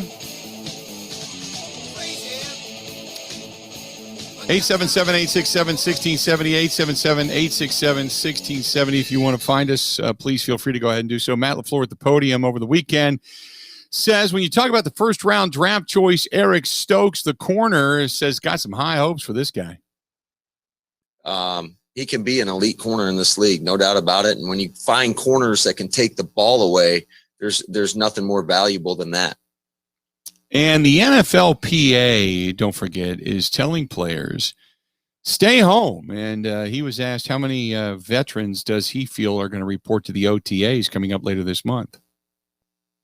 Yeah, we have a sense for it. We've kind of polled each position group and kind of wanted to know what was who was going to show up, because we just want to have an efficient schedule for the guys that are here. Obviously, as a coach, you'd love everybody to be here. However, it is voluntary, and so you can't force that upon anybody.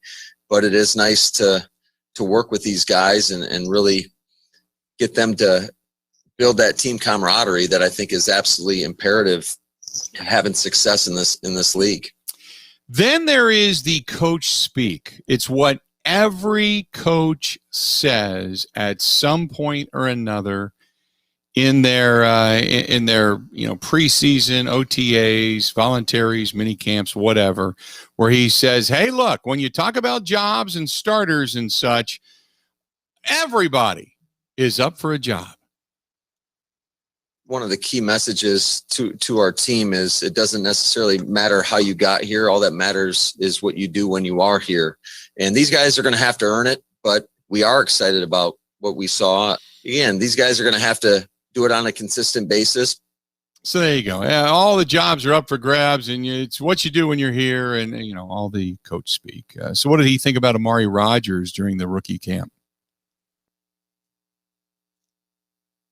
He's a well-built kid. He looks like a grown man. He's got that big running back, thick frame, and then you watch him run routes, and he doesn't move like most traditional running backs. So we're really excited about just the versatility that he could potentially bring to our offense, and also his contribution on special teams.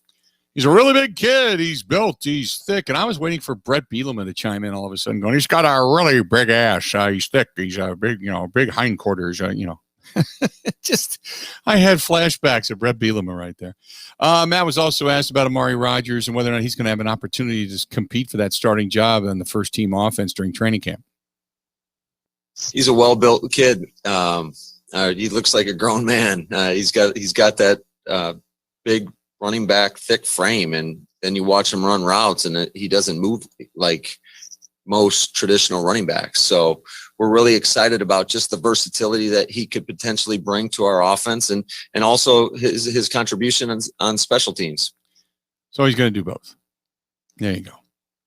By the way, Matt LaFleur asked what are his main goals for players in the upcoming OTAs and the mini camps. Well, I think every year, again, has new challenges, and we're going to have some new faces out there in all three phases. And so it's just team chemistry, and able to, as a unit, we always talk about it takes all 11, and, just putting them through the process, getting the reps and building that chemistry that's so invaluable. So you can talk about many other things, but then there comes the question again. Aaron Rodgers seeps back into the conversation, and it was posed to Matt LaFleur. Has the team come any closer to a resolution with their starting quarterback, Aaron Rodgers? I've got nothing new to update, and we still obviously feel the same way. It's, we want him back in the worst way. I know he knows that, and, we'll continue to work at it each and every day. Wanting back in the worst way. Nothing new to report. Wanting back in the worst way. Got to move on. The new defensive coordinator, Joe Barry. Is new defensive coordinator Joe Barry a high-energy coach because he was all over the field and involved with drills and such at the rookie minicamp? Yeah, absolutely. I think you guys could attest to just the energy and the interaction he's going to bring to every position. He's a coach and a teacher, and he loves the game. He loves the relationships, not only with our players, but with our coaches. And I think you could feel his energy out there today. And last but not least, Matt LaFleur was asked about the offensive lineman Josh Meyer out of Ohio State, is, taking over for Corey Linsley, who was the offensive center out of Ohio State. Is he the next starter? And as you had mentioned, wide receiver Amari Rodgers, could he possibly be lining up in the backfield, a running back as well? Yeah. So in regards to Amari, we'll see what he can handle. And first and foremost, it's the wide receiver position, and some of that that goes along with that in terms of whether or not he's going to be a jet sweep guy. But we'll transition and load up as much as he can handle. As far as Josh, he's primarily gonna work at center, but again, it's about us getting our best 5 out there, and so it's so important. I think Steno and Buckus do such a great job of cross-training these guys to be able to plug in different spots. And that just allows us that ability to put our best 5 out on the grass. So there you go. That is the comments from Matt LaFleur, the head coach of the Green Bay Packers, and talking about all of his guys, and still nothing new to report regarding Aaron Rodgers and such. So there you go. Mark says, is that Bob Uecker on your desk? Yes, it is. It is the Bob Uecker Harry Doyle bobblehead. I changed things up a little bit today. We got back from the Four Seasons and had some wiring and stuff we needed to move around and make things look a little more efficient. So we still have the Wisconsin Badger football helmet, still have the Packer football helmet. Obviously, our sponsor is Bud Light, the official beer sponsor of the Bill Michaels Sports Talk Network. So we have some seltzers and bottle of Bud Light there. And then the Bob Uecker bobblehead. Try to rotate things up. A bit outside. Thank you very much. Like it. So got some Uecker there. And you know what? I get this stuff given to me by so many different people. The Wisconsin Badger football helmet's starting to get a little wrinkled. The striping is starting to kind of buckle on it a little bit. It's an older helmet. It's yellowing, as a matter of fact. It's one of those old Rydell helmets, yellowing a little bit, but nevertheless, yeah. Whenever I get something in the mail, somebody sends me something, I love it. As a matter of fact, I just, I think it was David and if I'm mistaken, I'm apologizing. David, I think it was Almendinger, and David, listening to the program up in, way up in Duluth. He, knowing we're going to have the IndyCar races that we're going to be doing the tailgate from, he sent me an Indianapolis 500 beer can from like 1995 or 1994. It's actually got the Indianapolis 500 logo on it. And during the IndyCar race week leading up to it, we're going to put that on the desk as well. So I've got some stuff stashed off to the side that we're going to be using. And we got a Ray Allen autographed golf ball. I've got some other stuff. I've got a autographed Packers football. I even got a ticket from the Final Four that's been put under glass from when Marquette and Tom Crean went with Dwayne Wade and company to the Final Four. And so that was sent to me that I'm going to bust out during basketball season. We've got a lot of stuff here, though. I love it. Whenever we get stuff like that, bobbleheads come the most. But I love it when we get stuff like that. It's always good.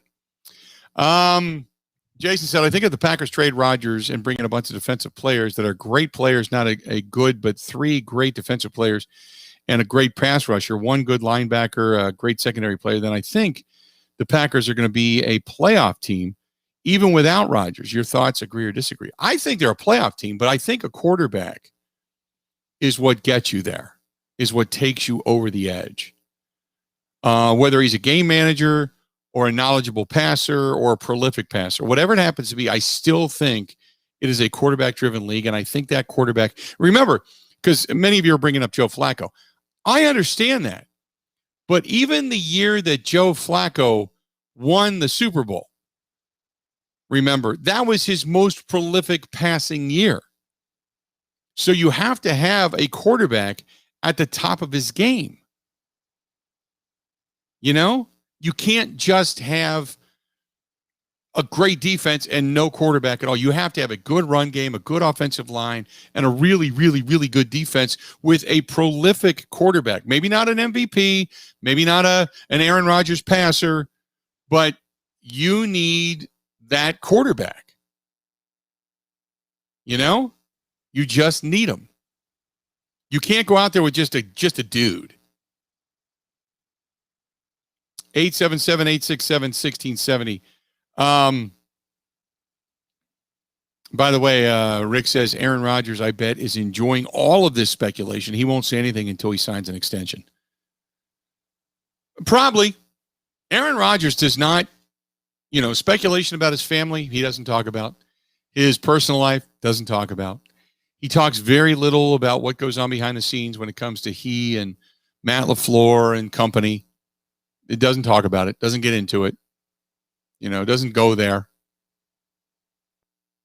So, you're right. He's probably sitting right now in the Malibu mansion watching all the speculation and all the discussion and kind of smiling about what is and isn't being said.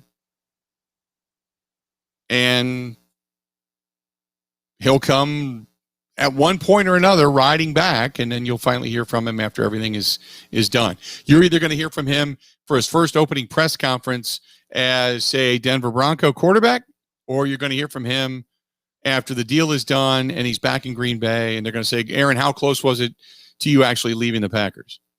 And you're going to get some kind of a cliche answer and say, our two sides were always talking. I don't think it was that close to me leaving. And both sides were talking, and I just wanted some guarantees. And they really wanted to make sure that they were set up for the future, and that we were all on the same page. That's kind of the political ease speak you're going to get when we all know behind closed doors it's going to be, hey, I told that SOB that I wanted this, and this. And until you met my demands, I'm not coming back. And they finally waited and waited and waited. And, public pressure became huge on the franchise and on the organization. How could you blow out an MVP and blah, blah, blah. And then next thing you know, we sign. And that's probably going to be what happens. That's probably going to be ultimately what goes down. 877-867-1670. Stay tuned. We got a lot more of the Bill Michaels Show coming up next. Covering Wisconsin sports like a blanket. This is the Bill Michaels Show on the Wisconsin Sports Zone Radio Network.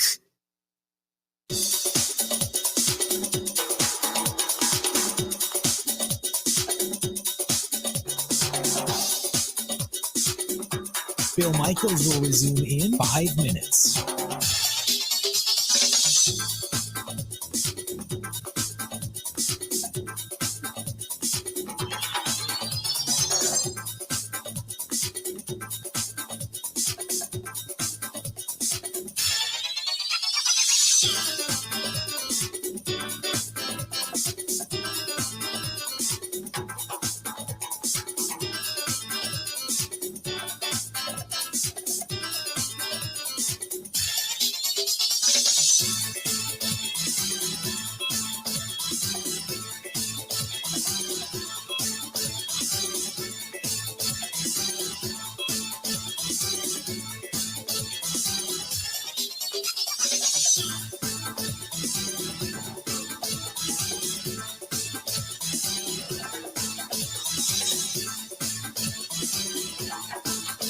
Bill Michaels will resume in 4 minutes.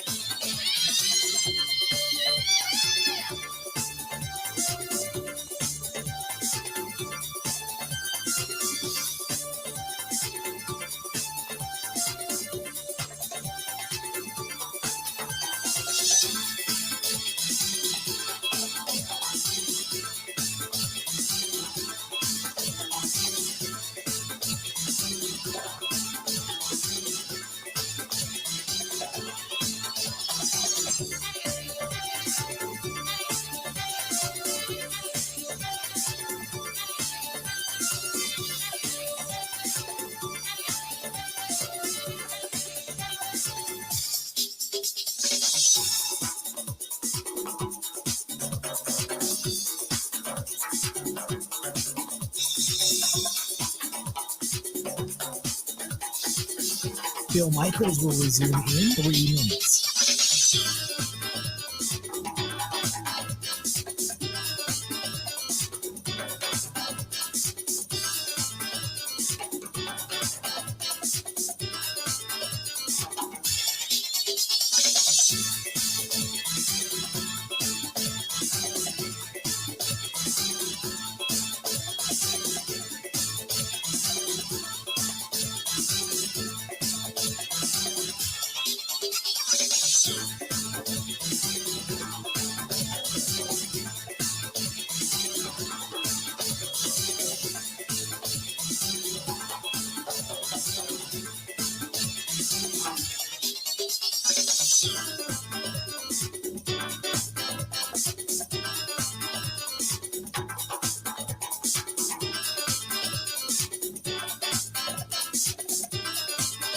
Bill Michaels will resume in 2 minutes.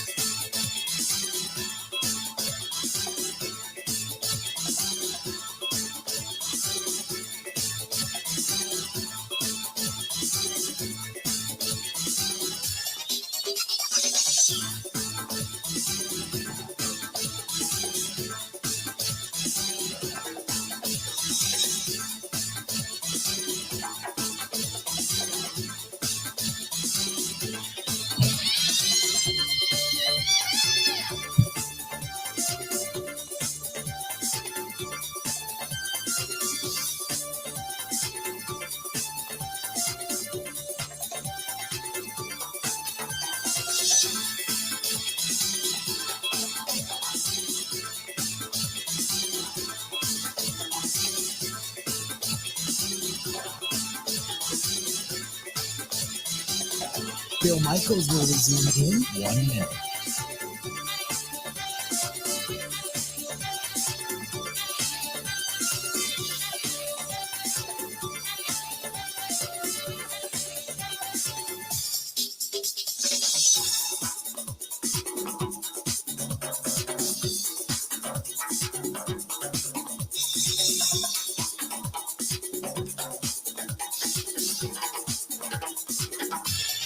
Bill Michaels will resume in 30 seconds.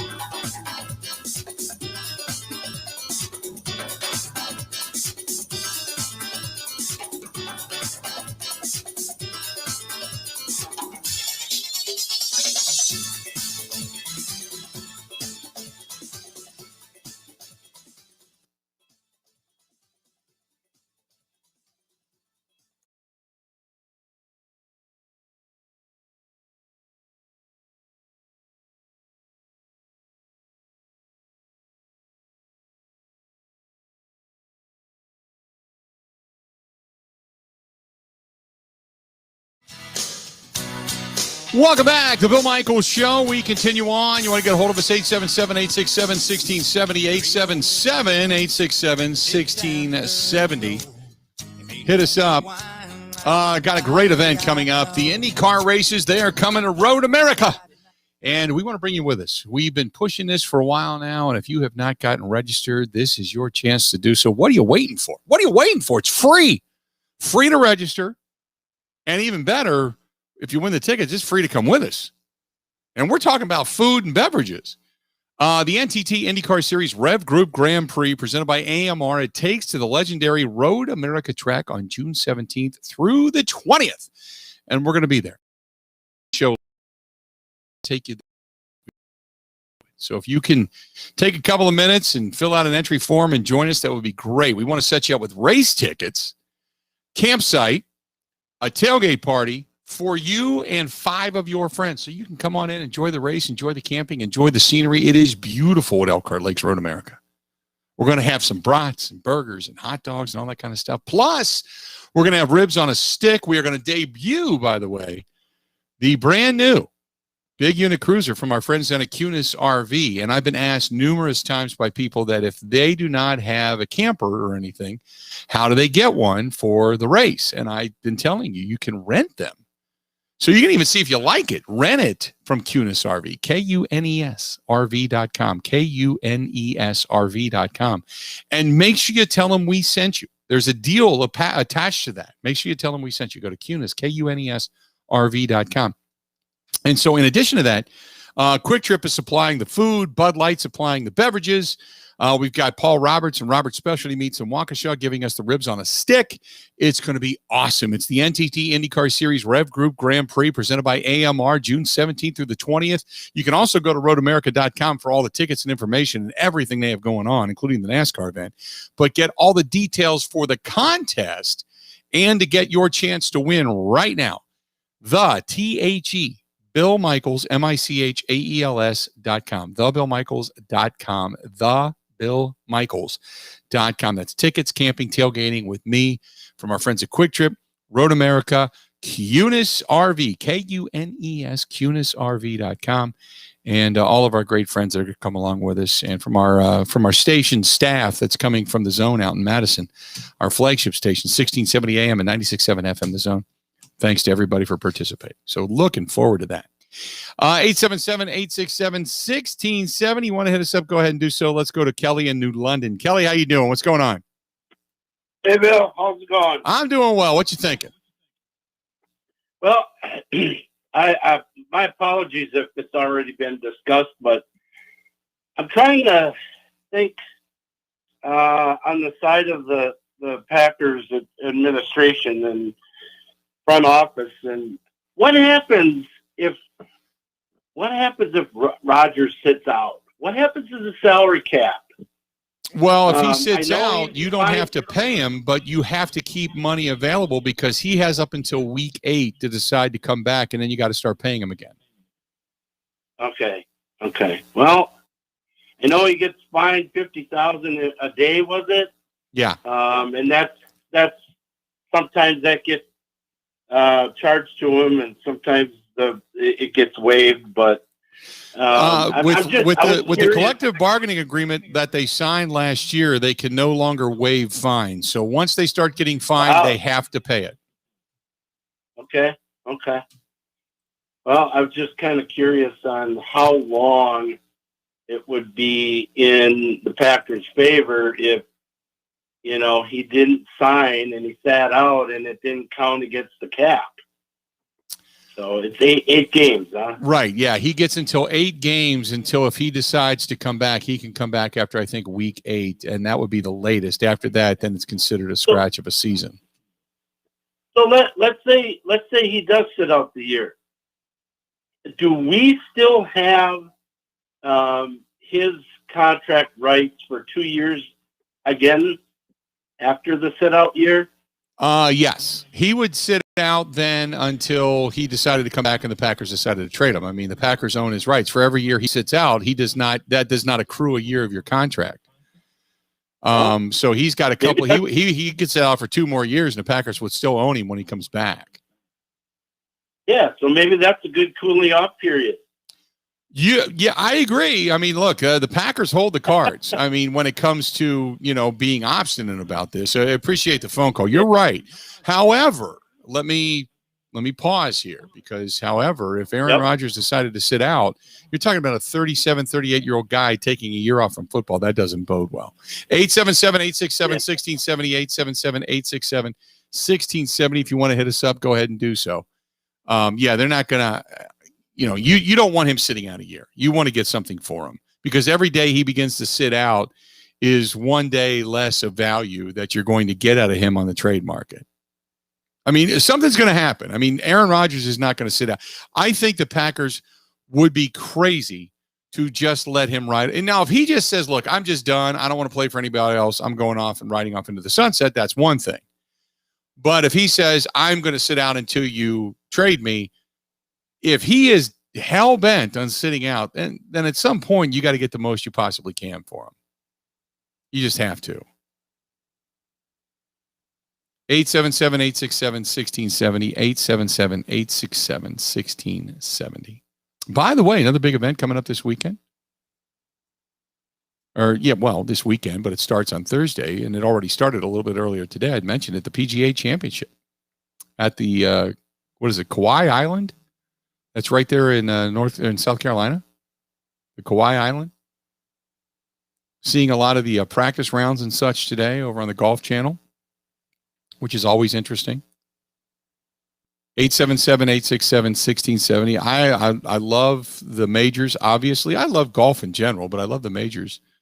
And we're going to see the PGA Championship get underway a little bit later on this week on Thursday.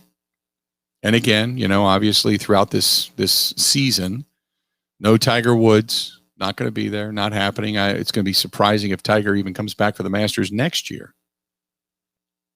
So, but nothing to it. 877-867-1670. You can hit us up there. Max says, at what point do we demand as a fan base the firing of Brian Gutekunst and Mark Murphy? I wouldn't, but that's up to you. That's not up to me. I mean, I know there's probably, and I would venture a guess that there is probably some social media pages that are already being gathered for something like that.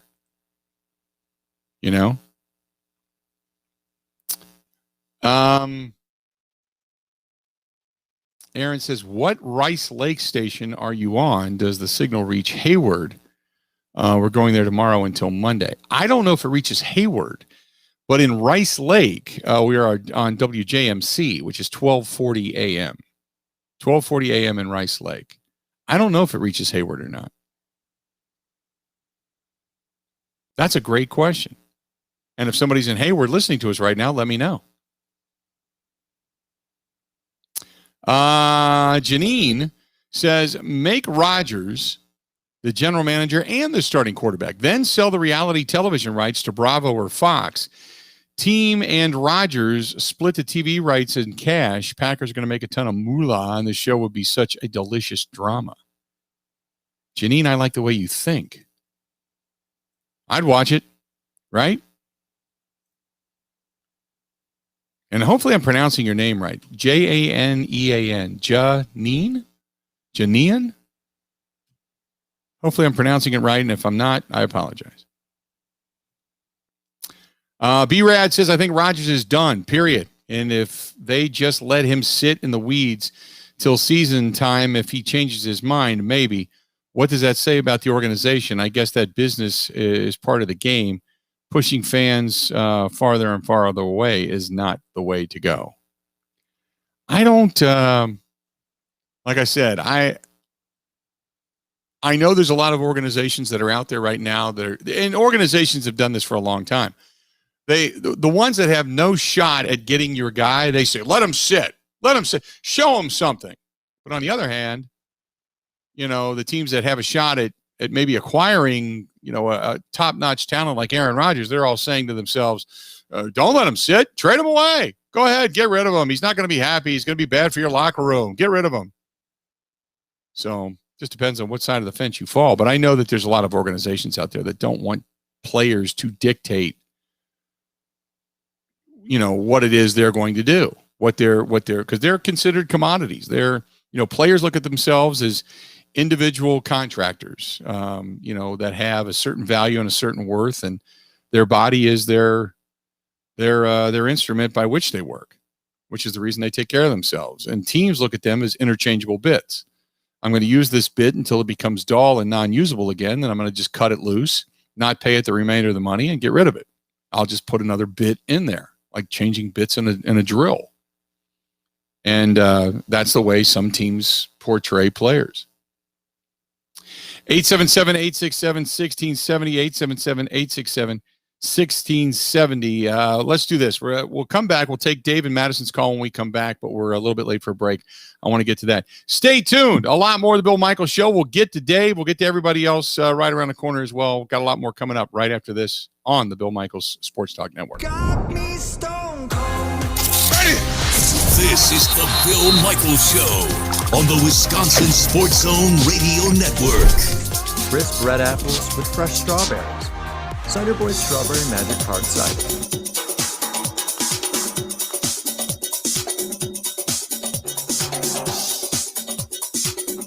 Bill Michaels will resume in 3 minutes.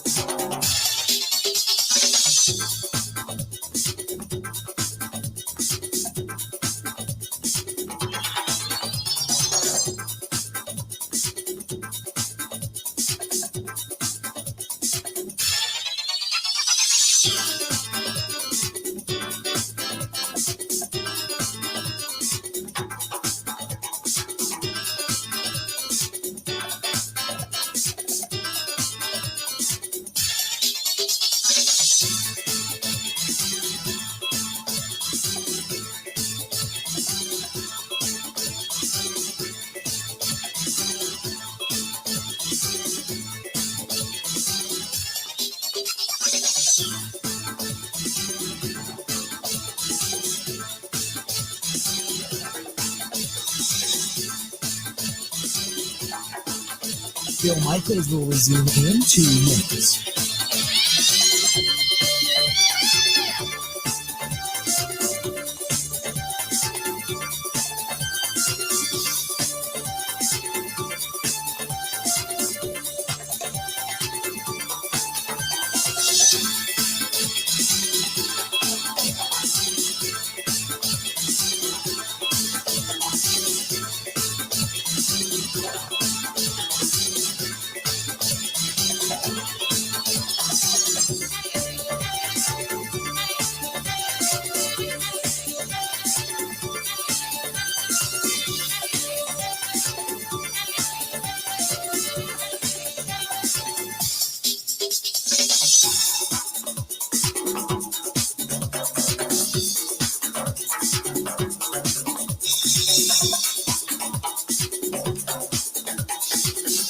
Bill Michaels will resume in 1 minute.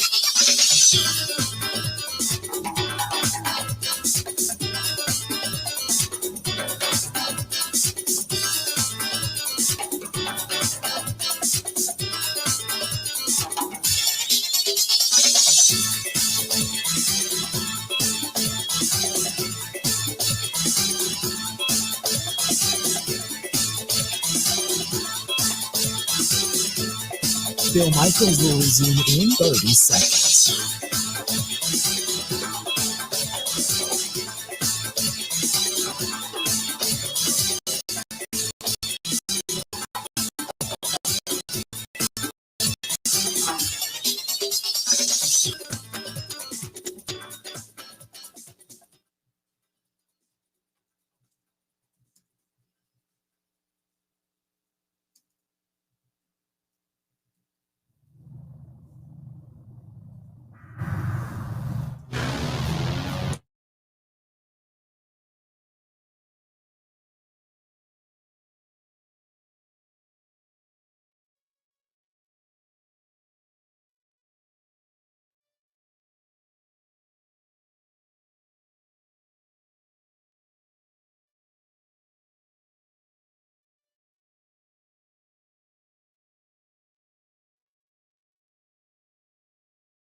You're going to be doing some grilling out as the weather starts to warm up. I see 80s in the forecast this week, and I know that I'm going to be out back. If you're watching on the Bud Light live stream right now, you're seeing it. I'm going to be doing some time back there this week. As a matter of fact, today is the day that I'm ordering the new thatch and hut for the Tiki Hut. So the new roof is going to be here hopefully in the next 2 weeks.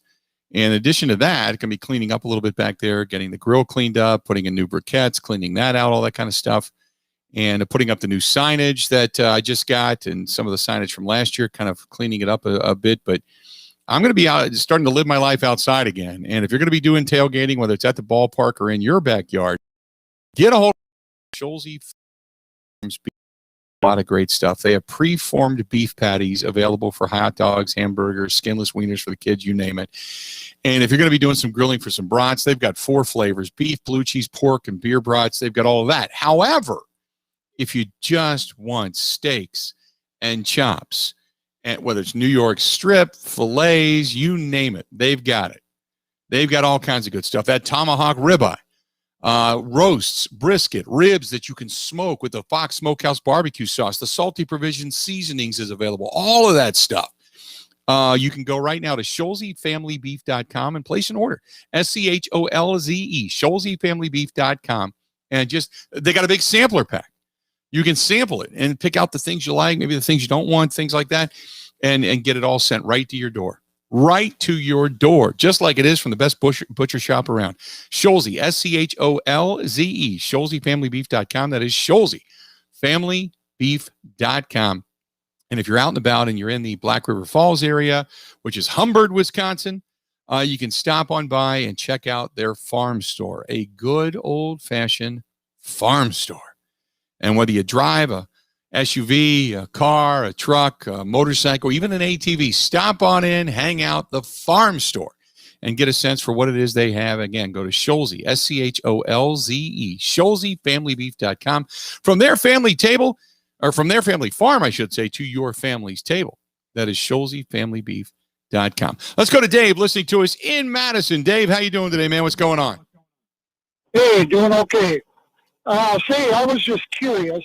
The only 3 teams I've heard that would be, the Aaron Rodgers trade was Oakland, Denver, and San Francisco. Of course, San Francisco's out of it right away. So right when this all started, I kind of looked up and looked at who are – they're going to have to get a quarterback out of the deal somewhere. You would assume, yeah. Yeah, and so when I looked at Denver, it's like, well, none of these guys excite me. But Oakland seemed to have Derek Carr. Would he fit with what the Packers like to do, or is he a totally different quarterback? He's a somewhat different quarterback, but Derek Carr can move. He can throw on the run. And sometimes it's more just play calling and putting guys in motion and being able to scheme guys open, so to speak, than it is just being a quarterback that can throw on the run. So yeah, Derek Carr could handle it. Derek Carr has never been given, I think, sometimes the accolades that he deserves. I think he's a pretty good quarterback. I don't think he's great, but I think he's a pretty good quarterback, and he could service your team until you find someone better, but he would be better than probably Blake Bortles and what you have. Yes. Yeah, that's what I was thinking. And along with that, he's kind of been in a bad situation for, what is he, 8-year veteran, I think? I'm not quite sure, but yeah, I think he was, if I'm not mistaken, he was like 2014. So 7 or 8 years. Yeah. Yeah. And Oakland hasn't had, I think Maycock and, what's his name, Gruden. I think they got him going in the right direction, but they've been so hamstrung because of good old Al buying anybody and everybody and never works out. So I was just curious if you had to pick if you had to choose, would you rather trade with Denver or with Oakland? Then I'm going to have to hang up. Okay, no, I appreciate it. I'll answer off the air for you. There you go. If I had to choose, see, I'm not just getting a quarterback. I'm not just getting Derek Carr or Drew Lock or Teddy Bridgewater from Denver. I'm going for somebody else alongside. I'm going for a guy like a Jerry Jeudy or a Bradley Chubb. I'm trying to get somebody that's going to give me some good starting capability. A Patrick Surtain. The corner that they drafted this year. Patrick Surtain went to them in the first round, to Denver in the first round. I want that kind of a guy. Plus draft choice. I mean, this isn't just about just getting draft picks and a quarterback. I want solid players. And I don't know that I'm sitting there right now completely enthralled with some of the guys that Oakland has. I don't know if they have enough to give me. I mean, if you start a bidding war, maybe, but I'm not, I like Henry Ruggs. He's good. I don't think he's great. Hunter Renfrow, I'm not overwhelmingly, high on. I mean, they got some good wide receivers, but not great. I like what Denver would probably have to offer more than maybe what Las Vegas does, but you start to go through the list. I mean, nobody in the AFC North is going to trade. You got Ben Roethlisberger and Baker Mayfield and Joe Burrow and Lamar Jackson. They got Carson Wentz in Indianapolis. Maybe Indianapolis trades with you or something to that effect. Maybe a team or two out of the AFC South and maybe 1 or 2 in the West. But, you got about 7 or 8 teams tops in the AFC that are going to be willing to go, you know what, we're going to jump into that pool with you. Stay tuned. We got 3 hours down, another hour yet to go. A lot more of the Bill Michaels Show. It's coming up. It's coming up right after this.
I'm Zach Heilprin.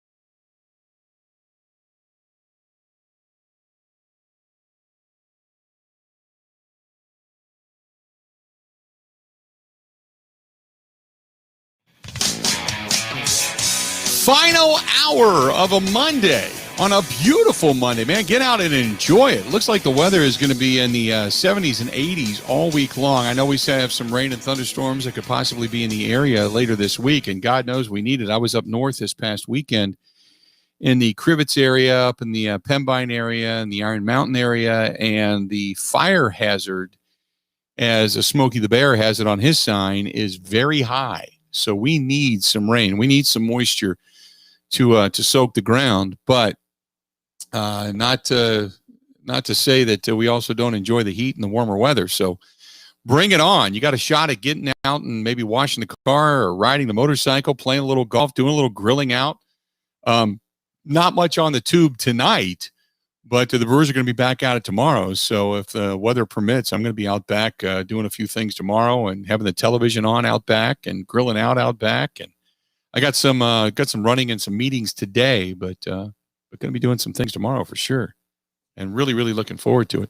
877-867-1670, 877-867-1670. This is rather long. John says, I may have missed the Aaron Rodgers discussion. I don't know what the MVP's relationship with the Packers at all, since I'm not in a position to know anything important with either party. However, looking in from the outside, it seems apparent to me that 12 is not above making others look bad, whether it means throwing certain team individuals under the bus in press conferences or performing seemingly dubiously on the field in a manner in which he makes the coaching staff members look foolish, like we saw a few years ago with McCarthy's final season of the team. This has disturbed me, as I felt that Rodgers is more than capable of sabotaging the team if things don't go his way, possibly even more so than his alleged telling of free agents to avoid Green Bay, which is a topic in and of itself. I would not fault the Packers, whom I have believed as a fan have not done as good a job as they could have in the building of this team over the past 4 years. If they were to trade Rodgers for a king's ransom or the next best thing, and then I would use whatever picks or personnel to build the team up in such a way that Jordan Love could be in a position that, say, Trent Dilfer was on that Super Bowl Ravens team way back. That is, you don't necessarily have to be a Hall of Fame level stud to keep the ship on course to the playoffs and beyond, but that's just a dumb casual fan's take. By the way, I love seeing the pup chilling out in the emotional support corner. Say hi to him for me.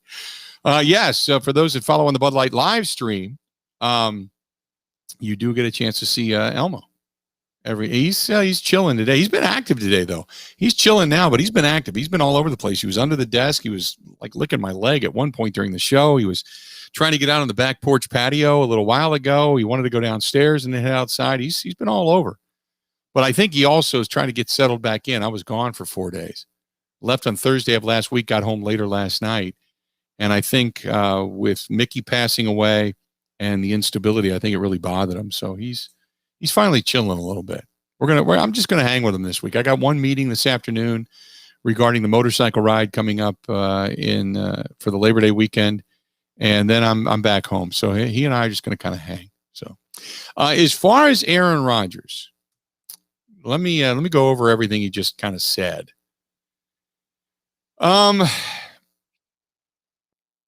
He is a guy that, most will say, I think consensus would be that he can hold a grudge. Okay. Or at least feel that once he's in the right, there is no going back. The whole thing about telling free agents not to come to Green Bay, and correct me if I'm wrong, if anybody's out there, has anybody that's a free agent stated that said he told us not to come there? Or is this just rumors? Because the only person I can think that he has said that to or would have said that to would have been J.J. Watt. Otherwise, how does he know what, other than maybe his agent saying, hey, we've got a couple of guys that we represent or possibly talking about going over to Green Bay. And maybe the agents are saying that. I can't imagine Aaron Rodgers calling up and beginning the sabotage of the Green Bay Packers. I just can't imagine that.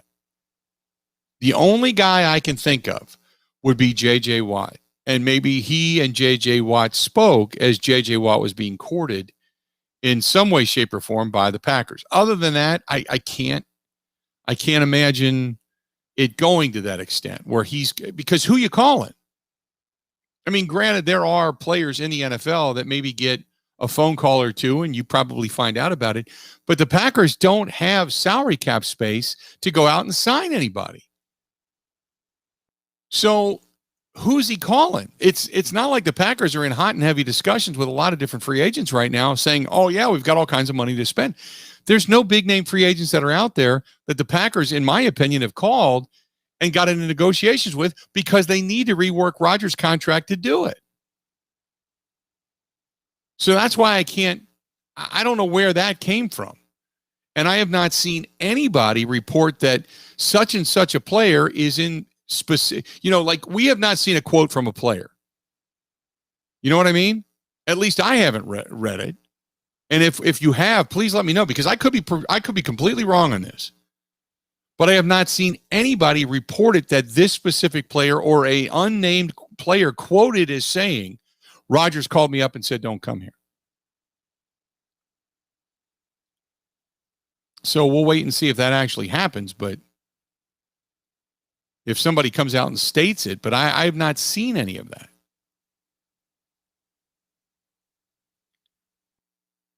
Uh, 877-867-1670. Going back to your discussion regarding the team and Aaron Rodgers throwing the team under the bus. If Aaron Rodgers comes back to Green Bay, he's not coming back to lose. He's coming back to extend his legacy. There's no way he's coming to a situation with a bag of throwing everybody under the bus. That's not what he's doing. Now, he may come into this with a more of, I'm going to do my own thing, my own way. And I don't think he's going to drag guys down because him and Matt LaFleur have really seemed over a period of time to be on the same page. So I'm not concerned about that. Do you really think Aaron Rodgers would come back just to throw the team under the bus? I don't think so. Look, there's a lot of things you can say about Aaron Rodgers, but he's not going to go out and purposefully fail as a part of his legacy when he's got a legitimate shot at winning a Super Bowl. That he's not going to do. John also says Pembine is awesome. Did you take in the 12-foot waterfalls or Tim's Lake? No, we didn't. Didn't have an opportunity to. Did some stuff on Friday. I did the show and then just took it easy on Friday afternoon and evening. Saturday played a round of golf, went to the dinner show, and then came back on Sunday. So it was a whirlwind, but it was great. It was a great experience and a lot of fun. But didn't get a chance to do that. They are doing guided waterfall tours up there now, though. That's for sure. All over the place. Hey, our friends at the New Male Medical Center, the original, by the way, treating guys with ED. Others have come along, as we all know, but there's only one. That's the original, my friends over at the New Male Medical Center. New Male Medical Center, Numale, New Male Medical Center. The medical experts over there, they're helping guys with ED. They have a 98% success rate. That is 98%. And when it comes to other things other than ED, like say low energy, maybe brain fog, if you're sluggish, moody, you're putting on weight, kind of getting a little bit budgy, you know what I'm saying? Could be low T.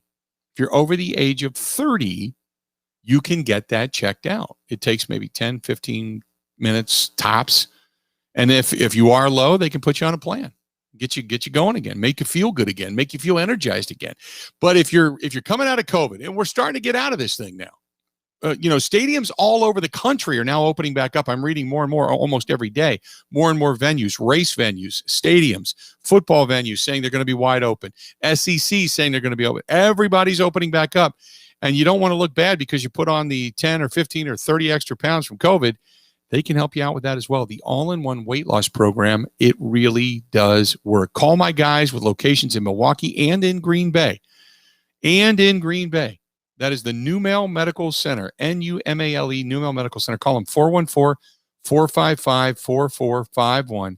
That's 414-455-4451. Again, 414-455-4451. That is the New Male Medical Center. Nick says, by the way, the broadcast can only be heard in Hayward by streaming it online. So for those that were asking before about Hayward and Rice Lake, the Rice Lake signal doesn't quite make it to Hayward, so you got to stream it online. You can find us. Simply go to the website, Bill Michaels, Michaels, and there's a thebillmichaels.com, and there's a link there to listen live. You can do that, or you can do it on YouTube. You can do it on Twitch. You can do it on Facebook. Plenty of ways to get a hold of the program. Plenty of ways to find us. 877-867-1670. This is from Art. Art says, I believe Aaron Rodgers is still going to come back, although I wane every day. But if he comes back, he is going to be an MVP all over again. He is going to be a man on a mission. You think he was pissed off last year.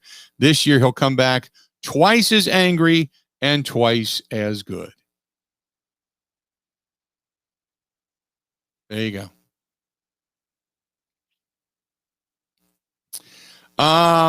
Mike Garofalo of the NFL media has reported that alleged free agent contacts. What he knows is beyond me, but I agree. Didn't really happen if anyone isn't coming out to say, yeah, this has happened. It is an eyebrow raiser, though, on the surface.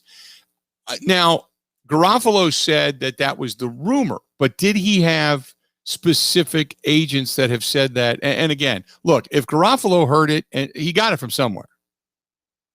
So all these guys with sources and all these guys with opinions, they're in the business. They are far more entrenched in the broad scope of the NFL than we are.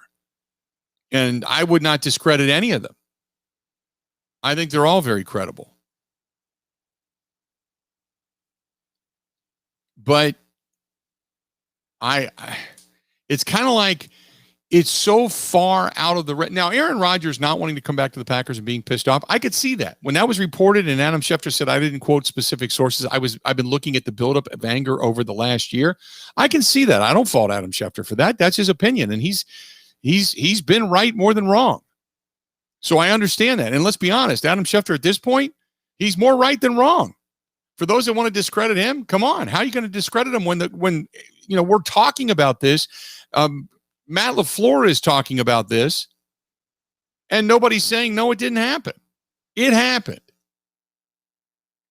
So I don't want to sit here and say it didn't happen. That, to me, is more likely. As far as Aaron Rodgers physically just calling players randomly to say, I'm not coming back, that's not his style. If somebody would have called him and said, hey, Rod, how you doing? Such and such here. I'm thinking about going to the Packers. My agent said it might be one of the teams that are interested in me. What you thinking? And he said, I don't know if I'll be back. That I understand. And the only guy, like I said, that I can see him doing that to would have been if J.J. Watt would have called him and said, hey, I'm really thinking about coming. I know you've got some contentiousness there. You're going to be there. And maybe he says, I don't know if I'm going to be. And then you say, okay, I'm going to sign with another team. I sign with Arizona. That's if I'm J.J. Watt. But otherwise, I don't see Aaron Rodgers. That's not his style. He doesn't air his laundry that way. He keeps everything really close to the vest. Really close to the vest. 877-867-1670. If you want to find us, do it. 877-867-1670. Give us a shout. What else? We'll talk a little Brewers when we come back. We can do that. We got a lot more to get to. We still got 3 segments yet to go. Still with 3 segments yet to go. So hang in there. A lot more of the Bill Michaels Show, and it's coming up right after this. This is the Bill Michaels Show on the Wisconsin Sports Zone Radio Network.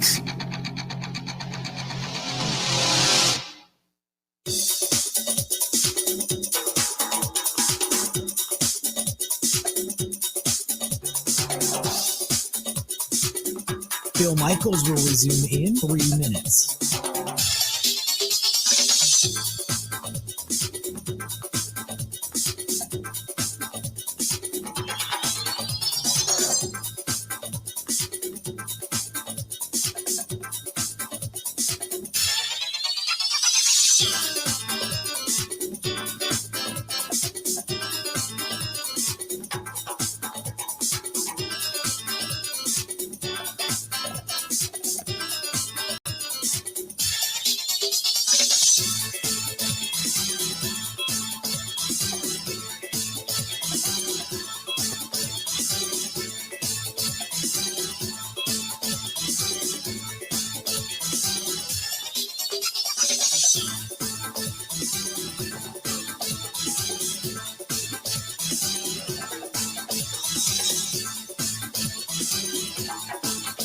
Bill Michaels will resume in 2 minutes.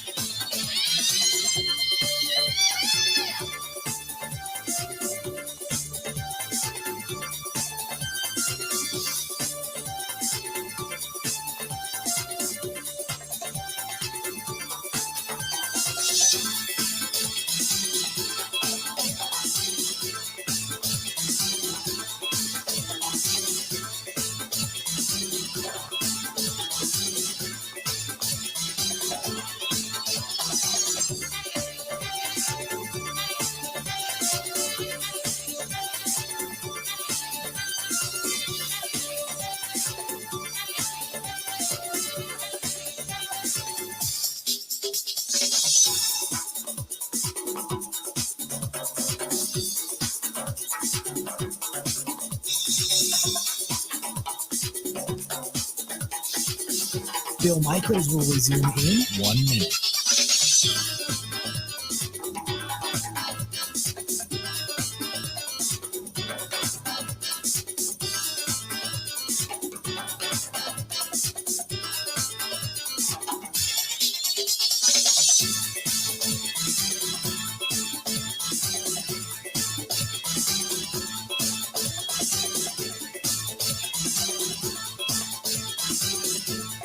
Bill Michaels will resume in 30 seconds.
How we looking? Welcome back to the program, the Bill Michaels Show on the Bud Light live stream over on many of the different platforms, Twitter, Facebook, YouTube, and Twitch. You can see us there. You can always email the show, thebillmichaels@gmail.com. All the information, all the links, and all the opportunities to get in on the contests over at thebillmichaels, MICHAELS.com is where you would go. Dan in La Crosse says, why have we not heard from Rodgers? Dan, listening to us on the mighty WKTY 96.7 FM and 580 AM over there. Why have we not heard from Rodgers? Because he just doesn't usually air his business. That's the best thing I could tell you. He just doesn't air it. Is what it is. He doesn't come out and, give you any insight really until after the fact, and then he'll give you what he wants you to know. But Aaron Rodgers, very calculated guy. We all know that when it comes to stuff like this. So I did not expect to hear from him. I thought in the beginning, if this was all untrue, then we would have seen an appearance on the Pat McAfee show. But I think the more time has gone on, the more speculation that's flown around out there, the more truth there is to all of this, I would think then that is probably his silence speaks loudest. You know what I mean? Tim, listening to us in Platteville, says, all Packers talk aside, by the way, he's listening to us on the mighty PVL, ESPN radio in Platteville, says, all Packers talk aside, are you coming here for the Platteville UW Whitewater game this year? I have not even seen the schedule for UW Whitewater or Platteville yet, but I would love to come. I had a really good time there last time. That was a lot of fun. Beautiful facility down there in UW Platteville. Really nice field, nice facility, really good looking area too. And I'd love to come down. I love D3 football. It's exciting. When Platteville played at UW Whitewater a few years ago, the stadium was packed. Same thing with Oshkosh, UW Oshkosh. When the Titans and and the Warhawks have been good for a while now.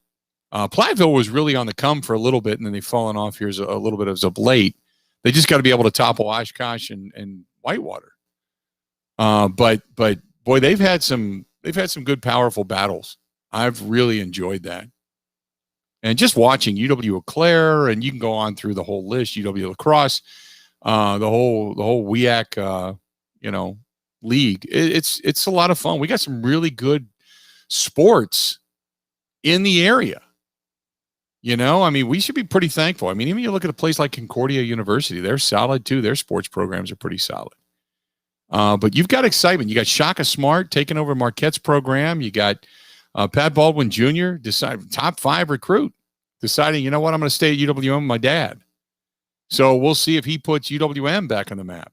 And if he can take them to another Sweet 16 and starts conjuring up images from when Bruce Pearl was here. And after, Bo Ryan had left UWM, after he left Platteville, went to UWM, and then ended up going over to take over after Brad Soderberg was fired with the Badger program. There was a lot of change going on back then, and the programs were just on the rise. So you kind of look at it and you think, boy, there's a lot of good sports in the area. Obviously, we're still talking Packers, a lot of Brewers, a lot of expectations regarding the Brewers.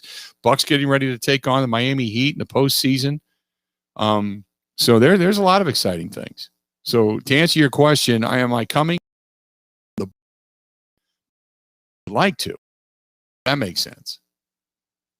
877-867-1670. 877-867-1670. If you want to find us, do it. Eric says, why do people think that the Brewers are going to be even good when their 2 big pickups in the offseason was Colton Wong and Jackie Bradley Jr.? Both are about 240 career hitters. Well, Wong is an upgrade over Orlando Arcia, who was a 200 hitter. You were hoping that Keston Hura, who you could push over to first, would have been better. You thought Urias would have been better, and maybe putting what's his face? Oh God, Shaw over at third.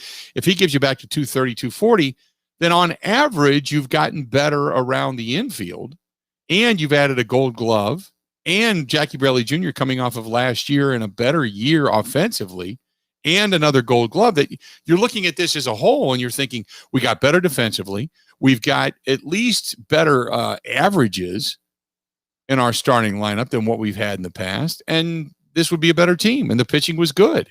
So why wouldn't it be better? I think they're good. I said all along, I thought they were an 87-win team.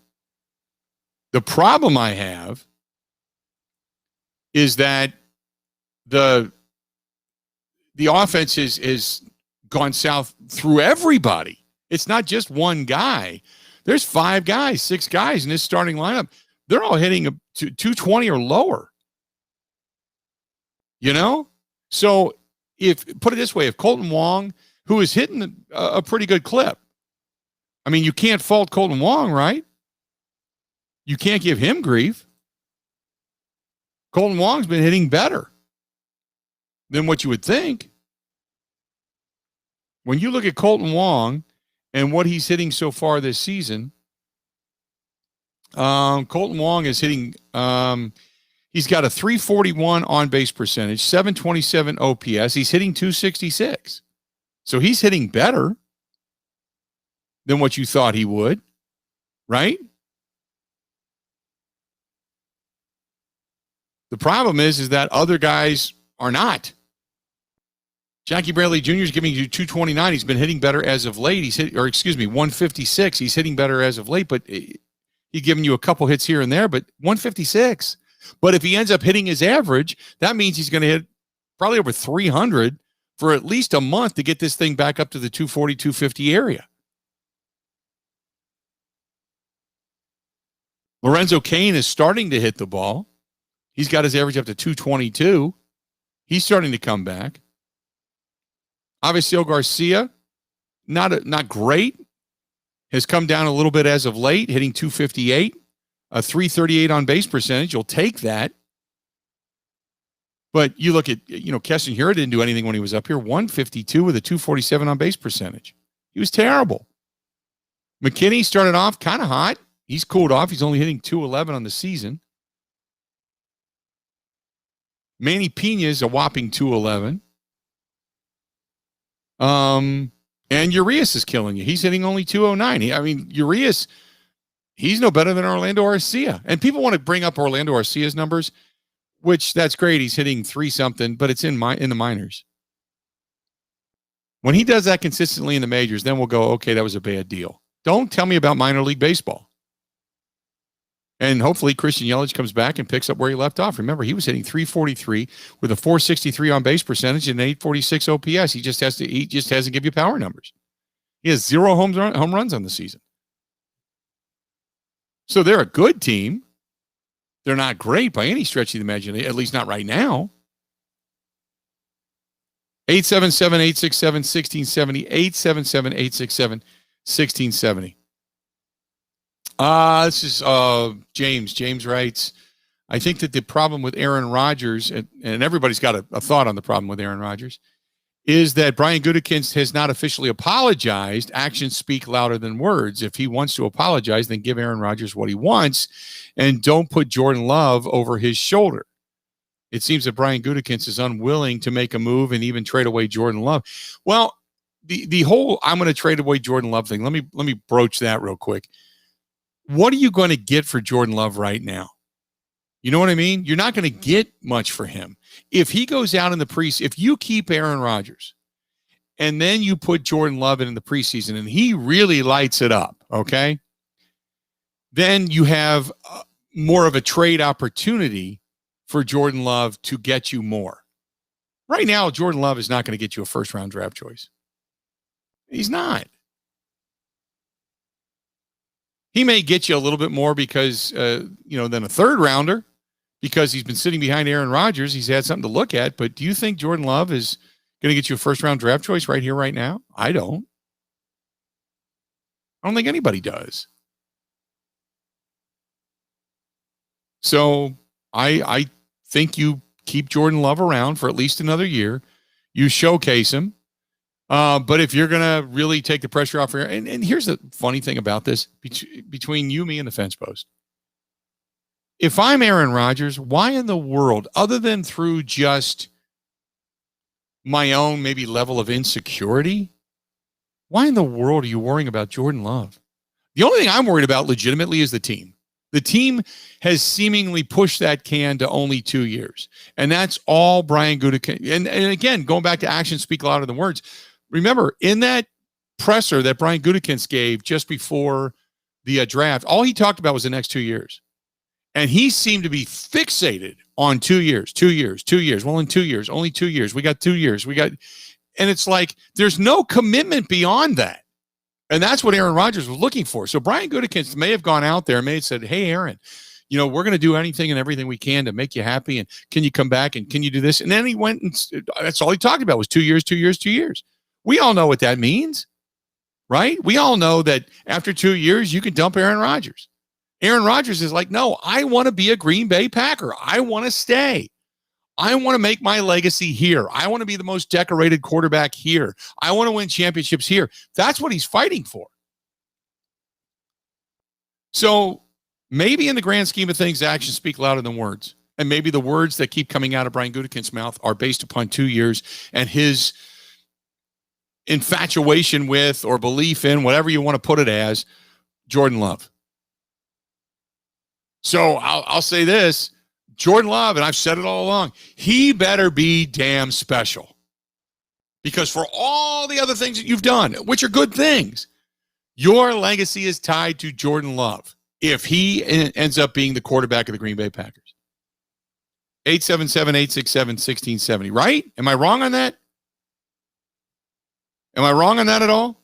877-867-1670. More of the Bill Michaels Show coming up. Covering Wisconsin sports like a blanket. This is the Bill Michaels Show on the Wisconsin Sports Zone Radio Network.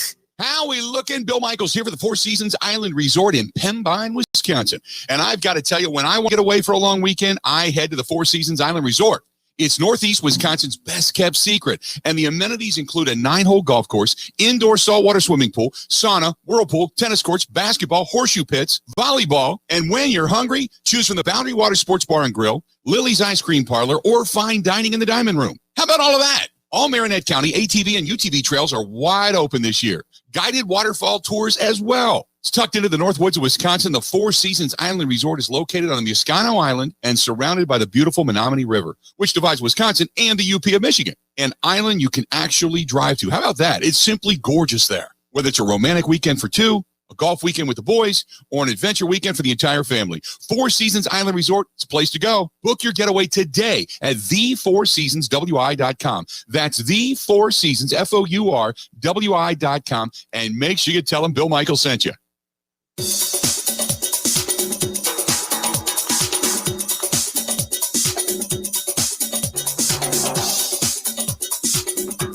Bill Michaels will resume in 5 minutes.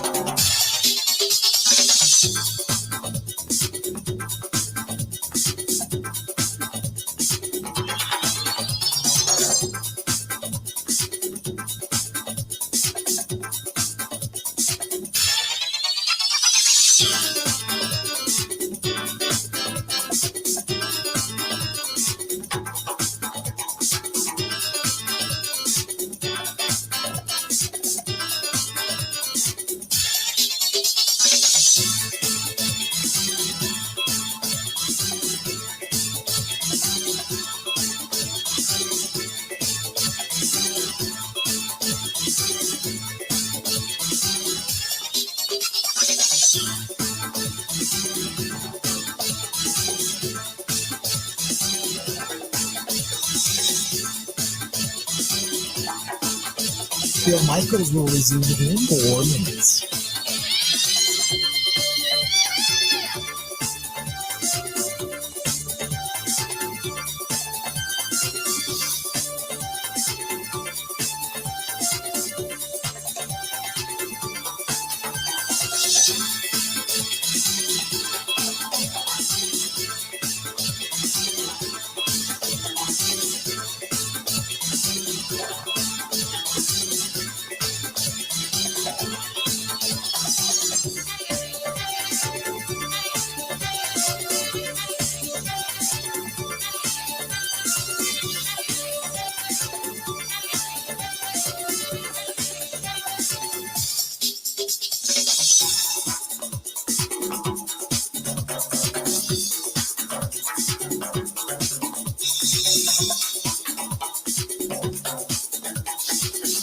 Bill Michaels will resume in 3 minutes.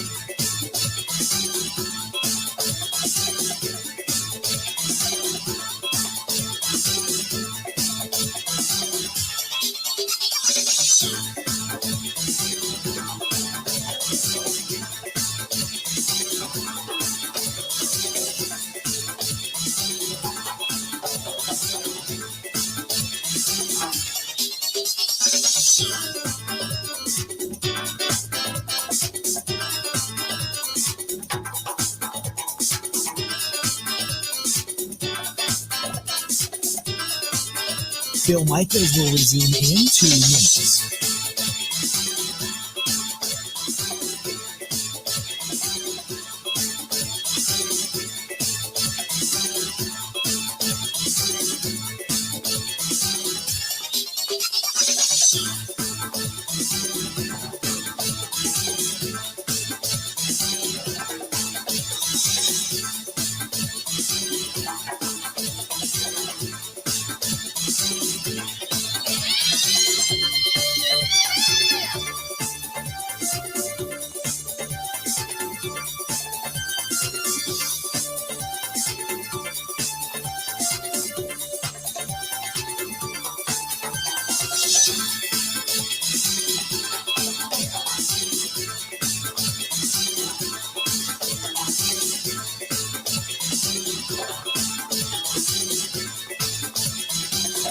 Bill Michaels will resume in 1 minute.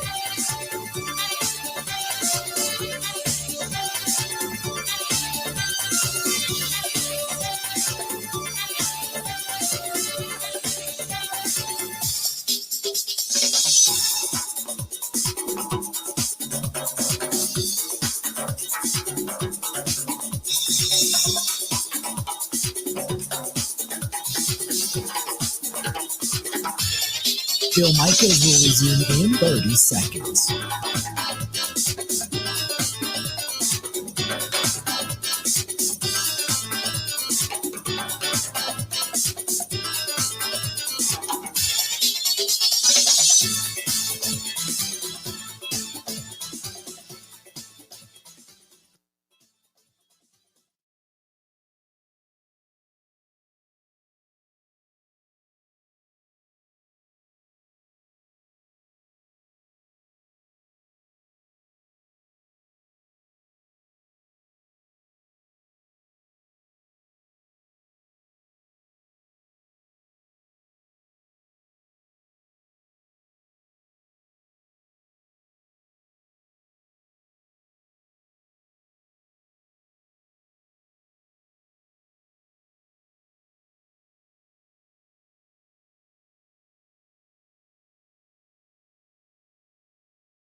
That's what we're hoping for.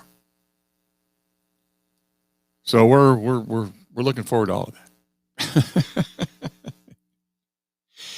877-867-1670, 877-867-1670. We're hoping for that prayer to go up and be heard by thousands. And then we all kind of chime in together and bring it back. Hopefully this off day doesn't hurt the Brewers. This was from Max. Max says, I think that the Brewers are done. This is a team that consistently cannot hit, and this is a team that consistently disappoints. This is not going to be a team that is going to be anywhere near the postseason because they can't do the little things well. They are 41 games into it, 101 games since their season a couple ago. And this is a team that is not mired in a slump. It's a team that cannot hit and play fundamental baseball. Ultimately, that is on Craig Counsell. It's time for a new manager to demand things be better in Milwaukee. Thanks for the email. Craig Counsell's done a really, really solid job as a manager of this team. I'm not throwing Craig Counsell out.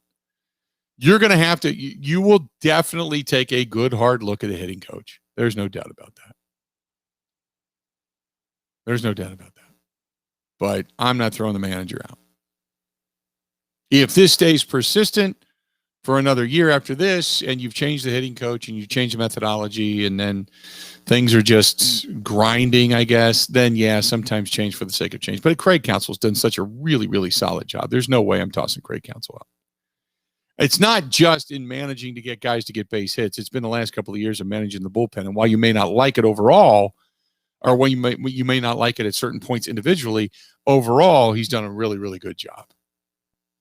A really good job. And I'm not going to cave just because people are believing that there's always some grass greener somewhere else. He's done a really good job. 877-867-1670, 877-867-1670. Hit us up. Let's do this. We'll step away, come back. Final segment on a Monday, a beautiful Monday. Sun is out, a little bit of a breeze. I got the doors and windows open. How about you? It's nice. Liking it. Stay tuned. We got a lot more of the Bill Michaels Show coming up right after this. Covering Wisconsin sports like a blanket. This is the Bill Michaels Show on the Wisconsin Sports Zone Radio Network.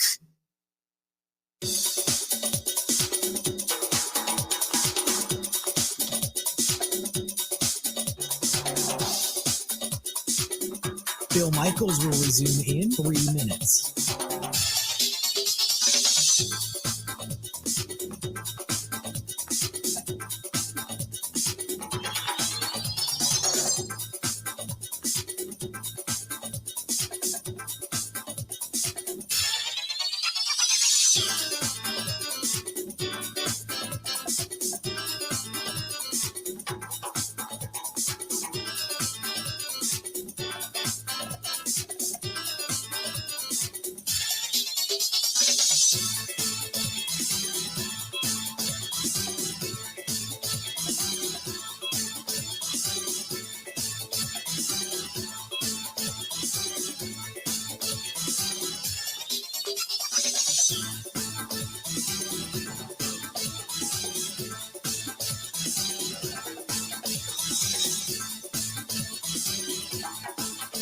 Bill Michaels will resume in 2 minutes.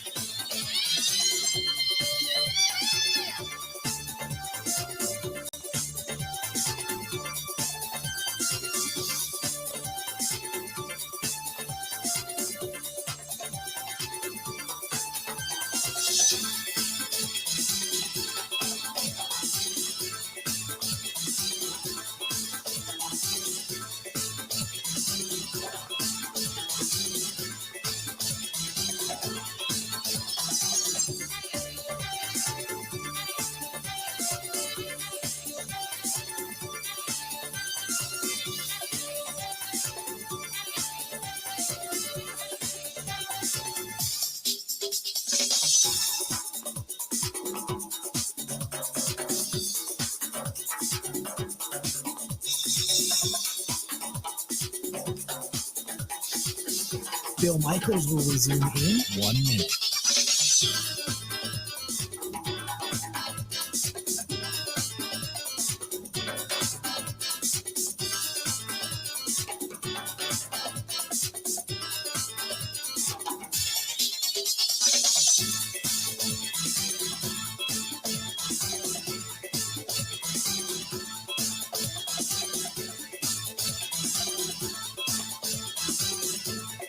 Bill Michaels will resume in 30 seconds.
Here, but nevertheless, this is from Jackson. Jackson says the Milwaukee Brewers remind me of the Brewers from years gone by, where one or the other is good and the other is bad. They never can put it all together at the same time. This is a team that's destined maybe to get to the postseason, and then get beat in the first round. They're not going to be a division winner. They're not even going to be a quality wild card. They're going to be a one and done. This team just can't be consistent enough to impress us. This has to have a whole overhaul next year. This is not a Craig Counsell problem. This is a David Stearns problem. You keep going on the cheap and you're finding crap talent. Why don't you actually pay for something that is useful? That is from Jackson. Jackson, appreciate the email. I don't really agree with that. Look, we did not expect them to spend any money this year. So the fact that they went out and got Colton Wong and Jackie Bradley Jr. and they have quality pitching and they were counting on Lorenzo Cain and Christian Yelich to be coming back, and they made the move to say, Keston here, we're going to push you over. And look, if everything kind of played out the way you thought it would on paper, this team would be a team that's probably 5, 6, 7 games better than where they are right now. Collectively as a group, their offense has stunk. And it's not like guys are just missing the mark a little bit by their averages. They're missing the mark a lot by their averages. You know, I mean, it's one thing if a guy hits 260 for his career and he's hit 250 or 245. It's another thing if a guy hits a career 250 and hits 200. That's a big difference.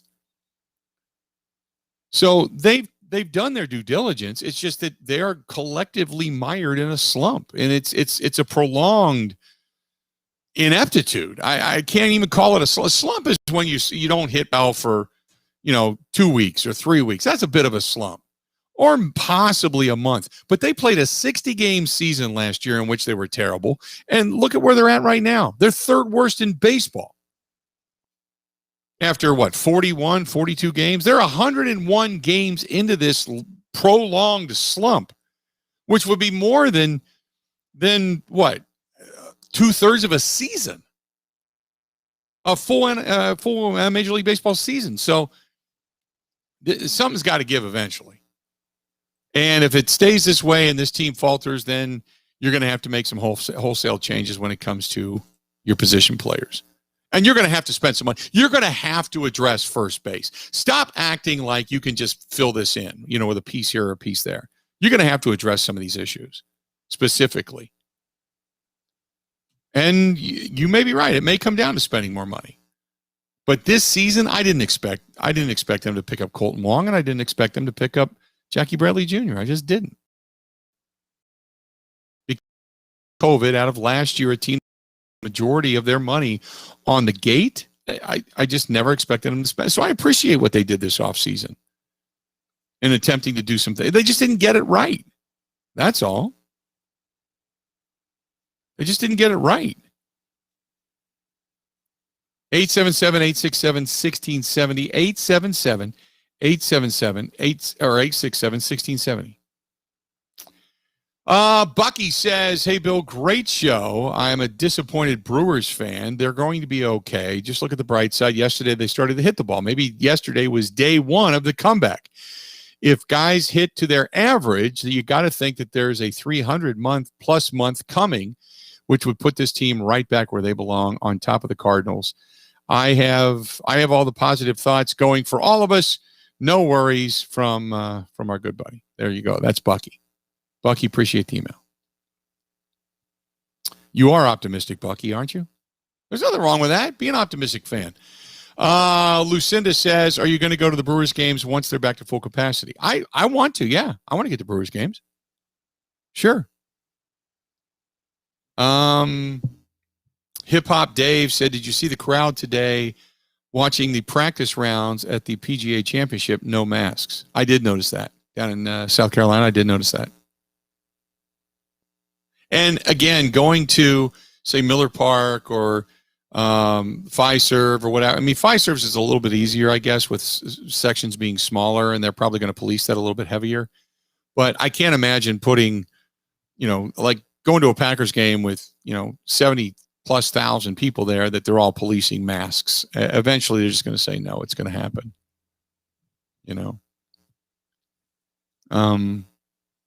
I'm glad things are opening up. You're seeing a lot more stores take down the mandatory sign and add it to, or either recommended or at your own risk type of thing. So it'll all come back. You're now hearing about the announcement of, I think it was just the House of Blues in Chicago, just announced the schedule coming up for November. So they're planning on fourth quarter actually having indoor concerts again. So yeah, it's all good news. It's all trending in the right direction. If that doesn't excite you, I don't know what will. Jack says, I think that I'm going to be heading down to a Brewers game here in the very near future. I don't like the idea of wearing a mask, but at least I get the chance to see baseball again. This time last year, we were all quarantined. I guess we have to look at the bright side. Yeah, exactly. Completely agree. You got to look at the bright side of this. 100%. You are correct. What was it? Like March 14th of last year, we were all being locked down. And we were in the extended quarantine portion of our lockdown at this point. So yeah, you take what you can get. You take it, you be happy. Coming up tomorrow on the program, we're going to start to look more towards the Milwaukee Bucks. The Bucks with a 46-win season. And we'll talk tomorrow about what do you think as far as the success of this season goes. How successful a season was this for the Bucks? Or are you just strictly rating it upon the postseason? Now it's kind of wake me up. We're in the postseason. We'll talk about the Brewers getting ready to get back at it tomorrow as well. I'm sure we're going to continue to spin when it comes to what's going on inside 1265 and the Aaron Rodgers saga. Anything else that happens to come our way also. we'll get into the discussion of. But we'll look for. And by the way, there is this groups alleging human rights abuses against minorities in China are calling for a full-blown boycott of the 2022 Winter Olympics in Beijing now. So now, because we're supposed to have the Tokyo Summer Olympics this year, they're now calling for a boycott of the Olympics next year in China. So we'll see what happens there. But that was one of the big headlines that came out today. And, we can talk about all that stuff, no problem. One of the longtime television voices of the NBA, Marv Albert, who has not come without controversy. We all know that from years gone by. He has announced that he is retiring after the Eastern Conference Finals culminate, by the way. From Michael Jordan to Willis Reed and everything in between and everything beyond, Marv Albert, his career of calling NBA basketball spans almost 60 years of play-by-play, not just in basketball, but in many different things. But Marv Albert has announced that after the end of this season and the Eastern Conference Finals, he is indeed retiring from the broadcasting world. He says, my 55 years of broadcasting the NBA has just flown by, and now I have an opportunity to hone my gardening skills and work on the ballroom dancing. So that's exactly what Marv Albert is going to do. There you go. We'll end on that. So in the meantime, till we talk again tomorrow, time for us to go.